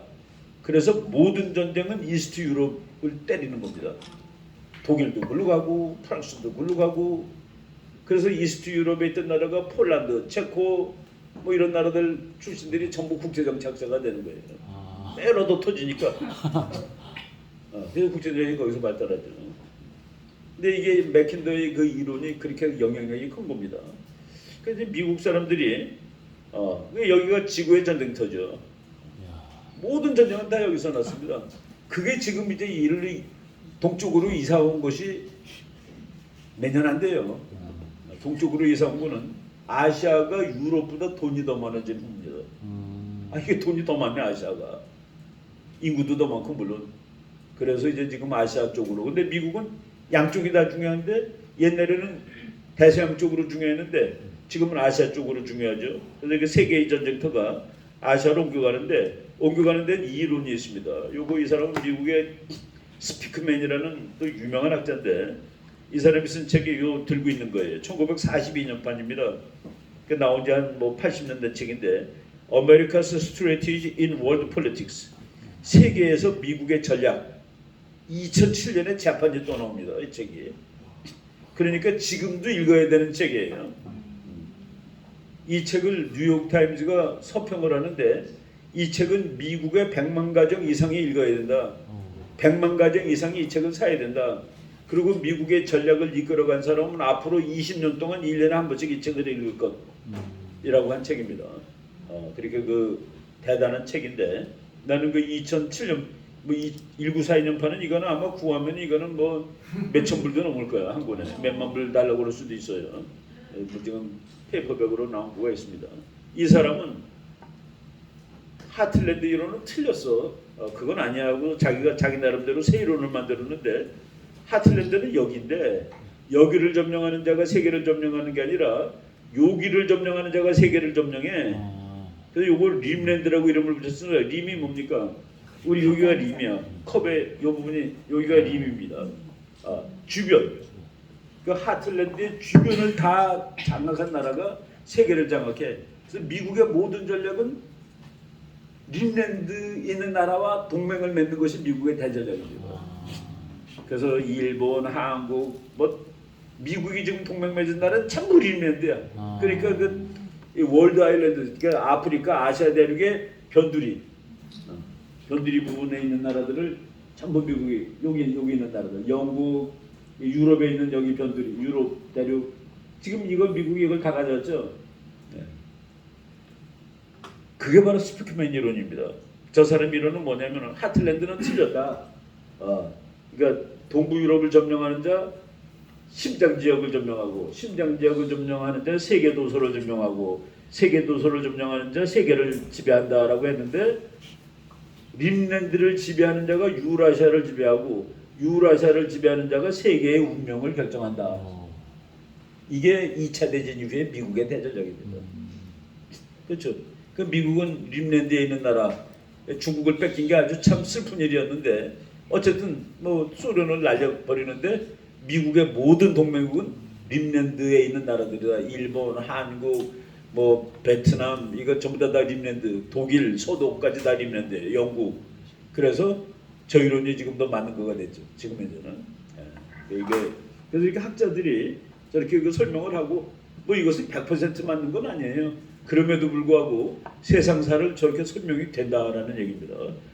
미국이 정말 미국 사람들이 1년에 한 번씩 스피커만 책을 읽고 있구나 라는 느낌이 들 정도로 2차 대전 이후에 미국 외교 정책이 잘 반영이 되어 있는 책입니다. 미국이란 나라는 이런 지도를 좋아한다고 내가 얘기했죠. 자기네가 중간이야. 그런데 우리나라 지도 우리나라가 중간에 와 있어요. 아시지? 우리나라 세계 지도가 한국이 중간이야. 미국은 저쪽으로 가 있어. 영국 그거 보면 영국이 중간에 와 있습니다. 우리가 저쪽 동쪽 끝이야. 그리고 미국은 미국 대륙은 저쪽이고 뭐 지구는 둥그니까 어디도 다 중앙이 될 수 있어요. 돌리면 돼. 그런데 미국은 이거를 가지고 미국에서 이제 세계 전략이 나오는 겁니다. 허약한 이웃, 물고기. 그래서 우리는 이 동네에서 챔피언이야. 그런데 이쪽 동네, 이 동네 무섭지. 이쪽 동네 여기도 무서워. 그럼 미국의 대전략은 무엇일까? 유럽과 아시아에서 깡패가 챔피언이 나오는 건 기어코 막아야 돼. 그래서 미국은 No Dominant Power in Asia and Europe입니다. 유럽을 지배할 수 있는 나라가 나오는 건 미국이 필사적으로 가서 막는 거예요. 아시아에서 챔피언 나오는 것도 안 돼. 일본 너 안 돼. 중국 너도 안 돼. 인도 너도 안 돼. 미국은 아시아가 어느 한 세력한테 지배되는 건 반대. 유럽이 어느 한 나라한테 지배되는 거 반대. 왜? 그 나라는 유럽의 챔피언은 바다를 건너서 미국을 건드려요. 아시아의 챔피언도 바다를 건너서 미국을 건드립니다. 거의 비슷하게 그러니까 일본이 진주만 때리는 거죠. 독일이 만약 유럽을 통일했으면 미국이 위험해지는 겁니다. 그래서 이제 챔피언 출연 금지 무지무지하게 깡패 같은 전략이죠. 그 전략을 이제 외교적으로 다듬는 것이 이겁니다. 미국의 전략의 기본은 maintaining the balance of power in Europe and in Asia. 아시아와 유럽에서 세력 균형을 유지하는 것. 영국이 세면은 독일 키워주고 독일이 세면은 프랑스 길러주고 소련이 세니까 나토 만들어서 맞짱 떠주고 일본이 셀 때는 중국 도와주고 중국이 셀 때는 일본 도와주고. 그러니까 미국은 아무 때나 손바닥처럼 동맹을 바꾼다. 미국처럼 그 전략의 그래서 미국은 언제든지 한국을 포기할 수 있답니다. 자기가 계산해보고 계산 방식이 이거 없어도 된다 그러면 그대로 없는 거예요. 그거 이제 가장 그 현실주의 국제정치학 국가 이익론을 가장 잘 따르는 나라가 미국인데, 그러니까 노 도미넌트 파워 그러면 무지하게 강압적이지. 나는 챔피언이야. 근데 나는 아메리카 서방구의 챔피언이지. 중국 너 아시아 챔피언 되면 내가 가만 안 있겠어. 독일 너 유럽 챔피언 되는 건 난 못 참아. 근데 그 말을 멋있게 유럽과 아시아에서 힘의 균형을 유지하는 것. 그 미국은 누구 편이냐? 살짝 밀리는 놈 편입니다. 살짝 밀리는 나라가 언제든지 미국 편이에요. 참 기가 막히죠. 지금 살짝 밀리는 일본이 미국 편입니다. 옛날에 살짝 밀리던 중국이 미국 편이었습니다. 빌렘 모트라고 이 사람도 아주 수제인데 이 사람은 이코노미스트 편집장 오래 했던 사람이에요. 그 사람이 라이벌이라는 책을 썼는데 여기에서 이제 아시아의 슬픔이 나옵니다. 중국 더하기 인도 더하기 일본은 3이 아닙니다. 중국 더하기 인도 더하기 일본의 힘이 3이 되는 날 이 나라는 오지 않아요. 근데 3이 된다면은 이제는 아시아의 시대가 온다가 됩니다. 근데 이게 3이 안 되기 때문에 아시아의 시대가 안 오는 거예요. 왜 3이 안 되는 거 볼까요? 중국 1입니다. 더하기 인도 마이너스 1입니다. 인도하고 중국은 적이거든요. 더하기 일본 1이에요. 그래서 합해서 2이 나옵니다. 3이 아니라 어느 경우를 해도 1이 나옵니다. 누구를 앞에다 더해도 일본 더하기 중국은 1 더하기 마이너스 1이라고 가려갖고 왜? 일본하고 중국은 라이벌이니까 그 힘이 상쇄가 돼버리는 거예요. 합해지는 게 아니라. 그래서 어느 경우도 아시아의 국가, 아시아의 3대 강국의 힘은 3이 아니라 1로 나온다. 그게 미국의 이게 다 지리 때문에도 그런 거죠. 그 세 나라가 거의 그러니까 인도, 중국, 일본 이렇게 돼 있는 거 아니에요? 그러니까 필경 둘이 어느 한 놈은 싸우고 있는 거가 되는 겁니다. 근데 중국이 가운데 있으니까 제일 불리하죠. 근데 그 나라가 세계 챔피언이 되겠다? 지정학적으로 아예 원천적으로 말이 안 되는 소리를 중국도 했고 우리도 믿었던 겁니다. 이 계산 방식이 그렇다. 그래서 항상 일이 나온다. 합산. 중국, 일본, 인도 순서를 어디로 바꿔놔도 합해서 일이 나옵니다.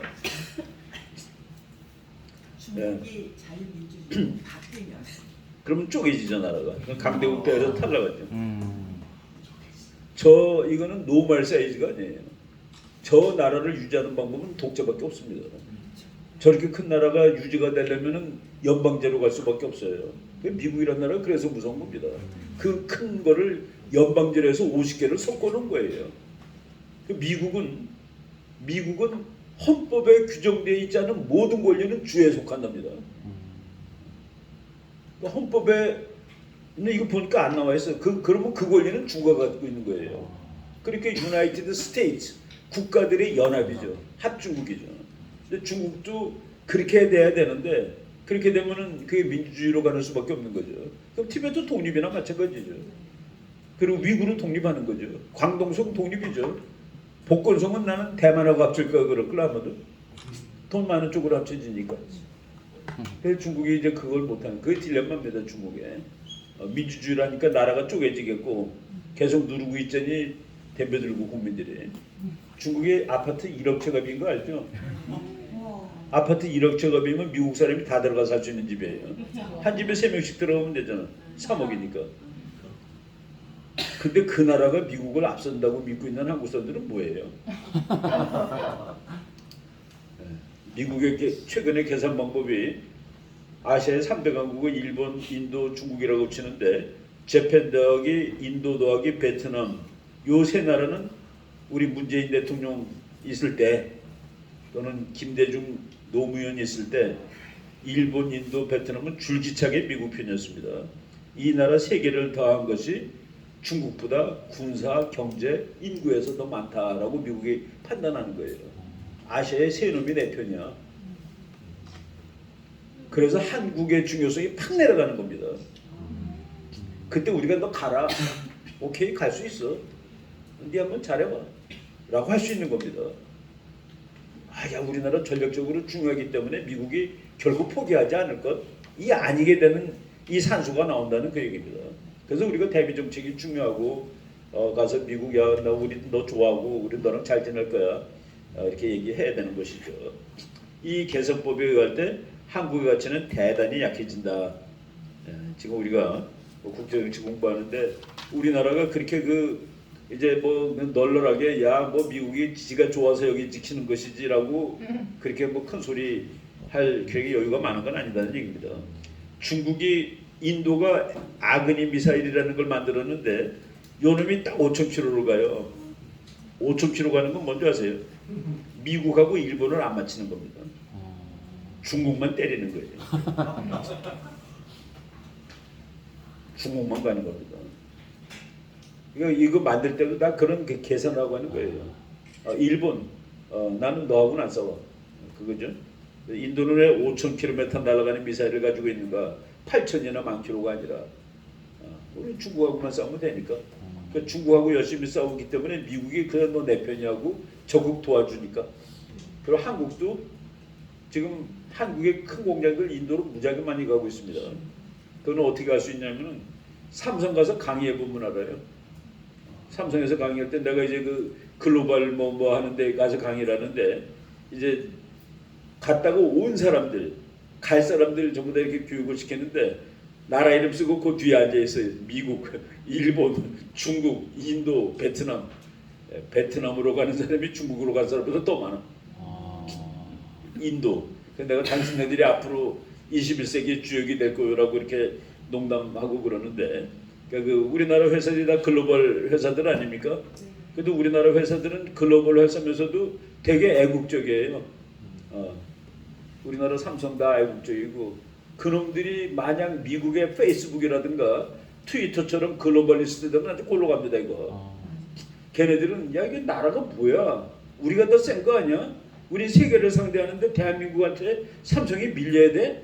라고 생각하면 그게 글로벌리스트가 되는 겁니다. 근데 미국에 그런 놈들이 많아요. 그 미국이라는 국가가 이 트위터를 힘들게 만드네. 우리 이 뭐 스타벅스를 힘들게 만드네. 이런 식으로 생각할 때 아주 웃기는 짬뽕이 되는 겁니다. 거기서 대표적으로 나간 놈이 누굽니까? 그저 마이크로소프트 빌 게이츠죠. 그 요새 글로벌리즘은 국가를 능가하겠다는 인간들 그런 놈들이 만드는 하나의 주의인데 그거는 성경책은 완전히 180도 적개념입니다. 하나님은 말을 다 흩어놨죠. 야, 인마 한 영어 쓰지 말고 다 따로 써. 바벨탑. 근데 바벨탑을 다시 짓겠다는 게 글로벌리즘이에요. 요새 말을 신학적으로 한번 설명을 해보자면 일본 잠수함이 이거 수호류급이라는 건 이게 또 무지막지한 겁니다. 이거를 인도에 팔까봐 중국이 덜덜 떠는 거야. China's worst nightmare. 중국 최악의 악몽. 일본은 아마도 인도에게 6척의 이 잠수함을 팔지 모른다. 근데 안 팔았어요. 안 판 거로 결론이 났어. 근데 아무 때나 팔 수 있어. 근데 지금 안 판 몇 가지 이유가 인도의 미사일이 이게 좀 안 맞는다. 아니 그거야 그냥 미사일 그저 사이즈만 고쳐서 끼면 되는 거지. 이런 것들이 전부 다 참 중국한테는 지극히 불리한 상황입니다. 지금 우리는 뭐 우리 국민들이 이거 다 모르는데 2010년 8월 19일이네요. 딱 12년 됐는데 이코노미스트의 특집이 콘테스트 오브 더 센츄리 세기의 대결 미국과 중국이 아니라 인도와 중국입니다. 참 놀라운 기사죠. 미국은 뭔데? 미국은 심판. 미국은 손들어주는 놈이 이기는 거예요. 한반도도 그렇습니다. 미국이 손들어주는 정권이 통일합니다. 미국의 대한 정책의 바닥은 통일된 한반도는 반드시 미국 편일 것. 근데 지정학적으로 북한이 통일하더라도 곧 우리 편이 될 것 같아. 그래서 미국만이 구조적으로 한반도 통일을 반대하지 않습니다. 중국이나 일본은 안 돼요. 통일되면은 한국이 통일하는 거 중국 절대 반대. 일본도 반대. 뭐 미국 때문에 절대 반대되는 소리 못 하는데. 그리고 요거 나온 지 며칠 있다가 또 특집이 나왔어요. How India's growth will outpace China's. 어떻게 인도의 성장은 중국을 앞서겠는가. 여기서 이제 국내 정치를 공부해야 되는 겁니다. 진짜 발전되려면 제대로 된 자본주의를 해야 되고 제대로 된 자본주의는 민주주의 국가라 가는 거예요. 근데 인도의 불가사의가 어떻게 너는 가난한데도 민주주의를 하느냐가 인도의 불가사의입니다. 그러니까 너는 부자가 되더라도 6.29 선언 없이 넘어갈 수 있는 나라예요. 6.29는 우리나라가 급속도로 경제 성장을 했는데 정치 발전이 거기에 맞지가 않았던 거라 경제 성장은 엄청 돼갖고 이제 자유가 필요한 국민이 됐는데 토요일날 집에서 쉬어야 되고 차 타고 차박하러 가야 되는데 이제 풀어줘야 되는데 그걸 풀어주면 GDP 성장률이 9%에서 3으로 내려갑니다. 한국은 풀었어요. 6.29 때. 근데 중국도 지금 풀어야 되는데 풀면 나라가 쪼개져 버려 저거는. 근데 인도는 그거 없이 갈 수 있는 나라야. 왜? 가난한데도 민주주의를 하는 놈이니까 부자가 되면 얼마나 잘하겠니? 그래서 인도가 이긴다고 나온 겁니다. 그래서 인도의 경제 발전과 인도의 민주주의가 결합되면은 이게 무지막지한 나라가 될 가능성이 있고 인도가 또 하나 재수가 좋은 거가 뭐냐면 미국하고 12시간이 차이가 납니다. 그 미국 여자 이제 비서하는 세크터리 하는 사람들이 집에 퇴근하면은 그다음에 인도 사람이 출근해서 다. 그러니까 12시간 차이가 나니까 같이 돼. 근데 영어가 돼. 내가 그 무슨 물건 사가지고 전화 걸었습니다. 내가 물건 샀는데 이게 좀 망가진 것 같아요. 그랬더니 인도 여자가 받아. 그 나는 야 인도 사람이 이렇게 출연을 많이 했는데 인도에서 받은 겁니다. 그래서 24시간 작동이 되는 거야. 그래서 미국의 자본주의를 굴리는데 인도는 24시간 굴리는 역할을 하는 거예요. 그래서 인도는 서비스업이 발전하는 겁니다. 중국처럼 이렇게 남의 거 제조하는 게 아니라. 그래서 인도를 주의 깊게 봐야 된다. 21세기의 아시아 챔피언은 뭐 피터 자이언은 일본이라고 그러는데 중국은 별로다라고 이제 쓰는 겁니다. 중국은 별로다라는 것이 이 책을 우리만 이거 홍지수 씨가 번역했어요. 액센트 슈퍼파워 이거 뭐로 번역했는지 모르겠다. 하여간 뭐 홍지수 씨가 이거 이 사람 책을 다 번역했는데 미국이 이제 결석했다는 소리입니다. 미국은 이제 국제 문제 안 해도 돼. 그래서 트럼프가 야 안 하긴 뭐하고 네가 돈 내라. 네가 돈 내면 내가 해줄게. 그겁니다. 근데 아예 안 하면 진짜 큰일이에요. 돈 10배 주고 붙잡아도 가겠다 그러면 어떡합니까, 그죠? 근데 약간 이 피터 자이언 얘기로는 미국은 관둘 때가 되었다. 이 책의 뒷페이지가 이렇게 되어 있습니다. 내가 얘 만날 때 이걸 들고 왔어요. 이게 미국 깃발이 있던 자리가 빠졌는데 여기 보니까 강대국에 이제 미국은 결석했어. 영국, 캐나다, 일본, 프랑스, 독일, 이태리가 있는데 중국 거는 내가 일부러 뺀 거냐 그랬더니 야 그거 알아차렸네 그러더라고요. 미국이 빠진 세계에 강대국이 몇 개 있는데 중국은 없습니다. 저 친구 노골적으로 그러더라고요. 중국은 강대국 반열에 들어가는 속성을 가진 나라가 아니라는 거예요. 중국은 이름대로 중국입니다. 미들이야 미들. 그레이트가 아닙니다. 이름도 잘못 줬어요. 이름 대국으로 바꿔야 돼, 그죠? 강대국 되고 싶으면 이름이 좀 장문법에서 실패했어. 이제 그 캐나다가 들어갔네. 캐나다가 들어갔는데 캐나다가 인구가 3천만밖에 안 되는데 너무 많아요, 뭐가. 정말 너무 많습니다.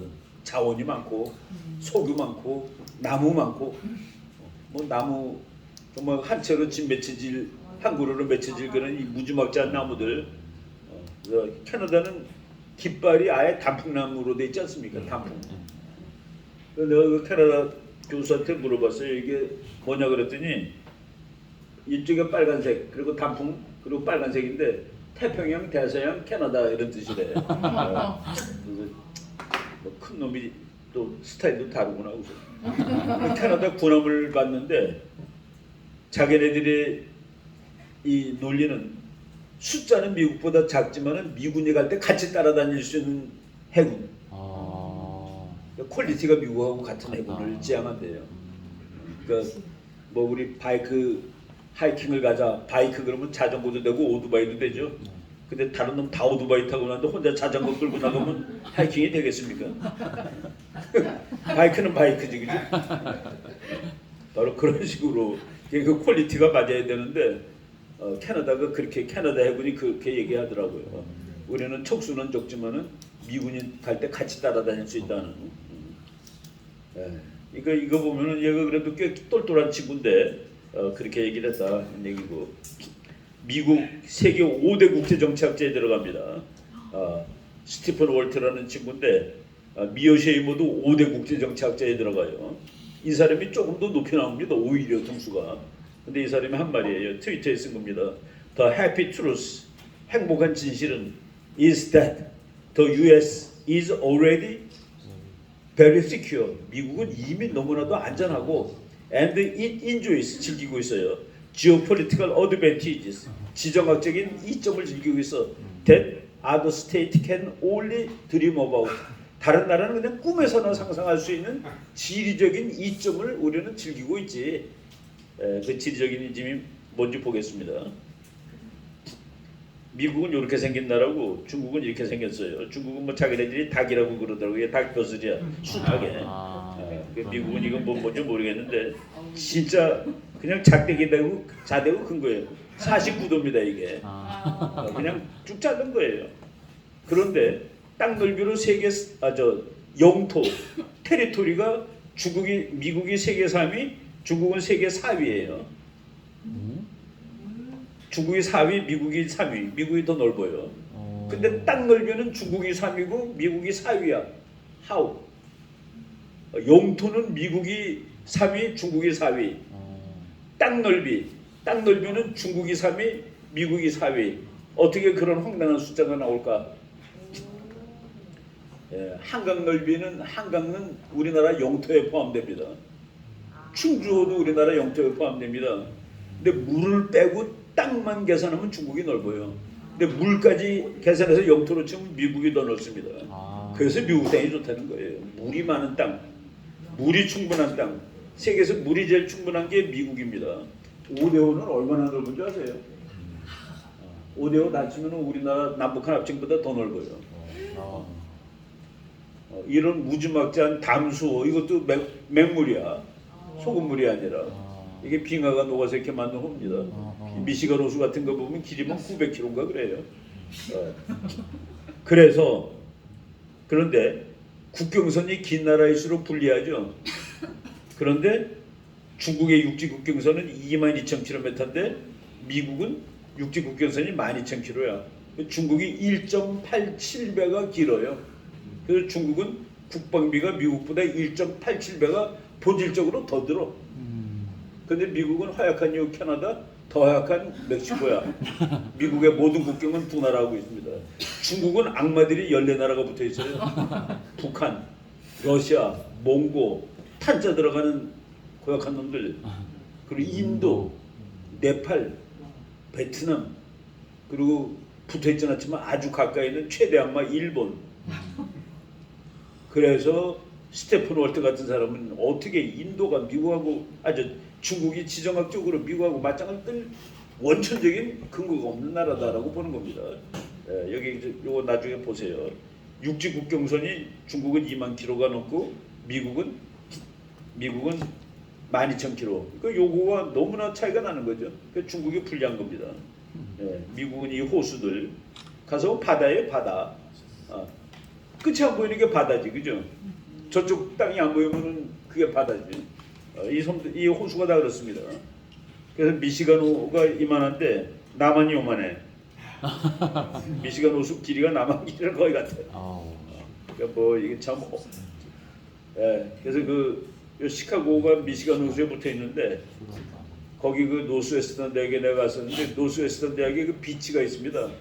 그 여름에 해수욕 가는 데인데 아니 며칠 못 해요. 이렇게 추워서. 그게 바로 미시간 호수에 붙어 있는 백사장이 그러니까 해수욕장이야. 근데 거기 가 보면 정말 바다입니다. 끝이 안 보이니까. 참 어이가 없는 그런 거죠. 네, 중국, 미국이 다 둘러싸고 있죠, 기지로.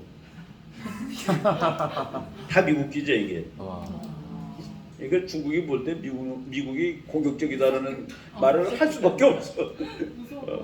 이제 기가 막히죠. 내가 자주 쓰는 이건 몇 년 지난 지도인데 탄자 들어가는 나라 다 미국 편입니다. 미국에 가서 돈 주고 사기도 하고 꼬시기도 하고 다 집편 만들어서 비행장 갖다 놓고 뭐 야 너 돈 있다니까 이 비행장 좀 하자 하고서 여기 다 둘러쌌어. 몽고 미국 편이죠. 다 둘러쌌어. 태국 미국 동맹국이죠. 인도 미국 말 잘 듣죠. 베트남 미국 편 돼가지고 아무 때나 미국 항공모함 들락 날아가죠. 다 둘러쌌습니다. 마지막으로 한 군데 더 파란색을 칠해버리면은 미국의 중국 보위 작전이 끝나는 게 바로 여기입니다. 북한. 그래서 북한하고 한국이 파란색이 되면은 그게 통일인 겁니다. 그 미국의 대전략은 우리나라의 통일과 같은 방향으로 가고 있다라고 얘기하는 거예요. 이거를 왜 우리가 활용을 안 해? 근데 이거를 어거지 놓은 것이 그동안의 그 쪼다 같은 정부들입니다. 그러니까 아무것도 못했죠. 아무것도 못했죠. 국가보안부터 폐기 못하고 미군도 못 내보내고 북한과 종전선언도 못했고 아무것도 못했습니다. 그러니까 이제 그 나는 트럼프에 대해서 난 개인적으로 좋아하는 이유가 김정은이 너 살려줄 테니까 이 나라를 파란색으로 칠해 빨리 라고 얘기한 겁니다. 이런 거. 그리고 지정학으로 이제 여기가 세계의 그 목숨줄입니다. 여기 심장이야, 심장. 요 호르무즈 해협을 통해서 호르무즈 해협이 여기인데 그 이제 큰 지도로 보겠습니다. 호르무즈 해협이 이건데 중국 석유의 47%가 일로 나옵니다. 우리나라 석유의 70% 이상이 일로 옵니다. 일본 석유도 70% 이상이 일로 와요. 옛날에 미국 석유의 10%가 일로 와서 요 10%가 오는 요 손이 막히면 미국이 죽으니까 얘가 두 대가 여기 붙박이로 가 있었습니다. 30년 동안. 그런데 미국에 쉐일이 나왔어. 쉐일이 나왔으니까 이 두 대가 여기 있을 이유가 없어. 얘가 여기 있는 이유는 아주 간단해. Make Strait of Hormuz open all the time. 여기가 항상 열려 있어야지 미국이 살아. 미국이 사는 것이 중국도 살고 일본도 살고 한국도 사는 길입니다. 그런데 미국은 이제 여기서 석유를 안 사오니까 항공모함을 빼. 그래서 동해바다에 와. 그래서 동해바다에 어떤 때는 많을 때는 서너 척이 오는 겁니다. 여기 안 있으니까. 그런데 그럼 여기 영원히 떠나느냐? 이제 막으러 가야지. 이제 미국 항공모함은 여기 막으러 가는 겁니다. 이제 갈 땐 이거 막아. 그러면 중국은 그냥 죽습니다. 한국, 일본도 죽는데 그럼 미국이 너네들은 내가 이렇게 다른 방법을 써서 살려줄 테니까 일단 중국을 죽이자. 그래서 내가 중국 학자한테 그랬습니다. 여기 가서 너네들이 미국 항공모함을 깰 수 있을 때까지는 맞짱 뜨지 마라. 중국이 급하니까 길을 하나 더 만들었습니다. 그게 1대1로예요. 근데 석유를 기차로 실어 오겠다는 발상이 얼마나 바보 같은 겁니까? 미국한테 잘 지내가지고 이거를 뚫어놓는 게 나은 거지. 근데 그러면 이제 1등은 포기해야 되는 거죠. 국가들이 근데 1등을 어떻게 또 포기해? 1등만 알아주는 세상인데 그죠? 이게 국제적으로 참 난감해. 해결이 안 됩니다. 아마 우리가 2등이라도 1등 되고 싶을 거 아니겠습니까? 이런 문제가. 근데 이제 지정학적으로 미국이 너무 유리한 거예요. 중국은 그래서 그 중국이 괴롭죠. 지금 내가 아나키까지 가려는데 시간이 많이 됐는데 여기 한 페이지만 하고 이제 끝내겠습니다. 12시 됐으니까. 기본 체제, 국제 체제의 기본 속성은 애나키다. 애나키, 국가와 국가인데 인터내셔널 그리고 폴리틱스 오몽인데 국가들은 뭡니까?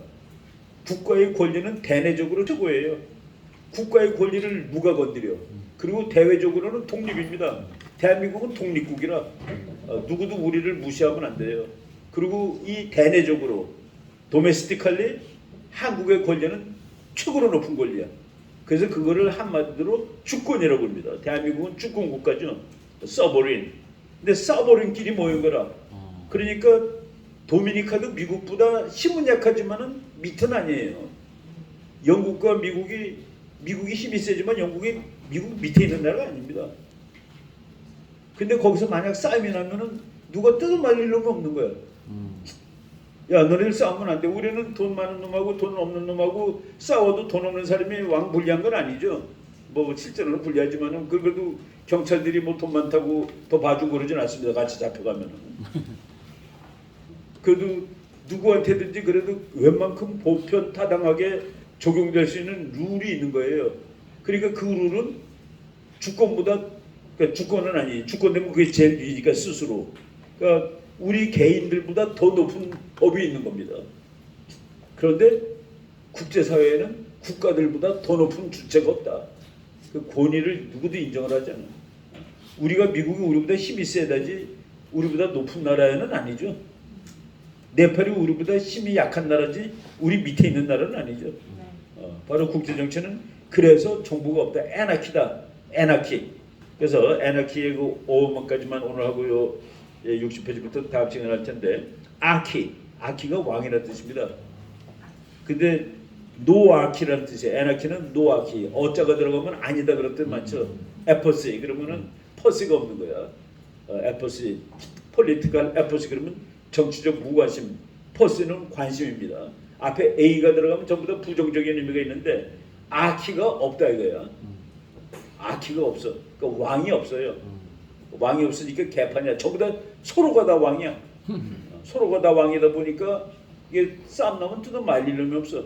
그래서 힘센 놈이 이기는 수밖에 없는. 왕이 하나 있는 것을 모노는 하나라는 뜻이죠. 모노아키. 그게 모나키입니다. 영어로. 군주 국가를 모나키라고 그러죠. 그리고 왕이 여러 인 거 폴리아키를 민주주의라고 그래요. 우리가 다 왕이야. 그 민주주의입니다. 그런데 왕이 없는 거, 그게 이제 국제사회. 근데 이것이 케이오스, 개판이란 뜻은 아니다. 왜냐하면 힘의 질서가 있으니까. 그래서 애나키. 그래서 오늘 타이틀은 뭐 국제정치의 기본, 국가들의 기본 속성인데 국제정치 자체가 이제 무정부적이고 무정부적이라는 건 지금 이제 다음 시간에 더 하는 건데 국제정치 자체가 역설적이다라는 쪽 얘기했습니다.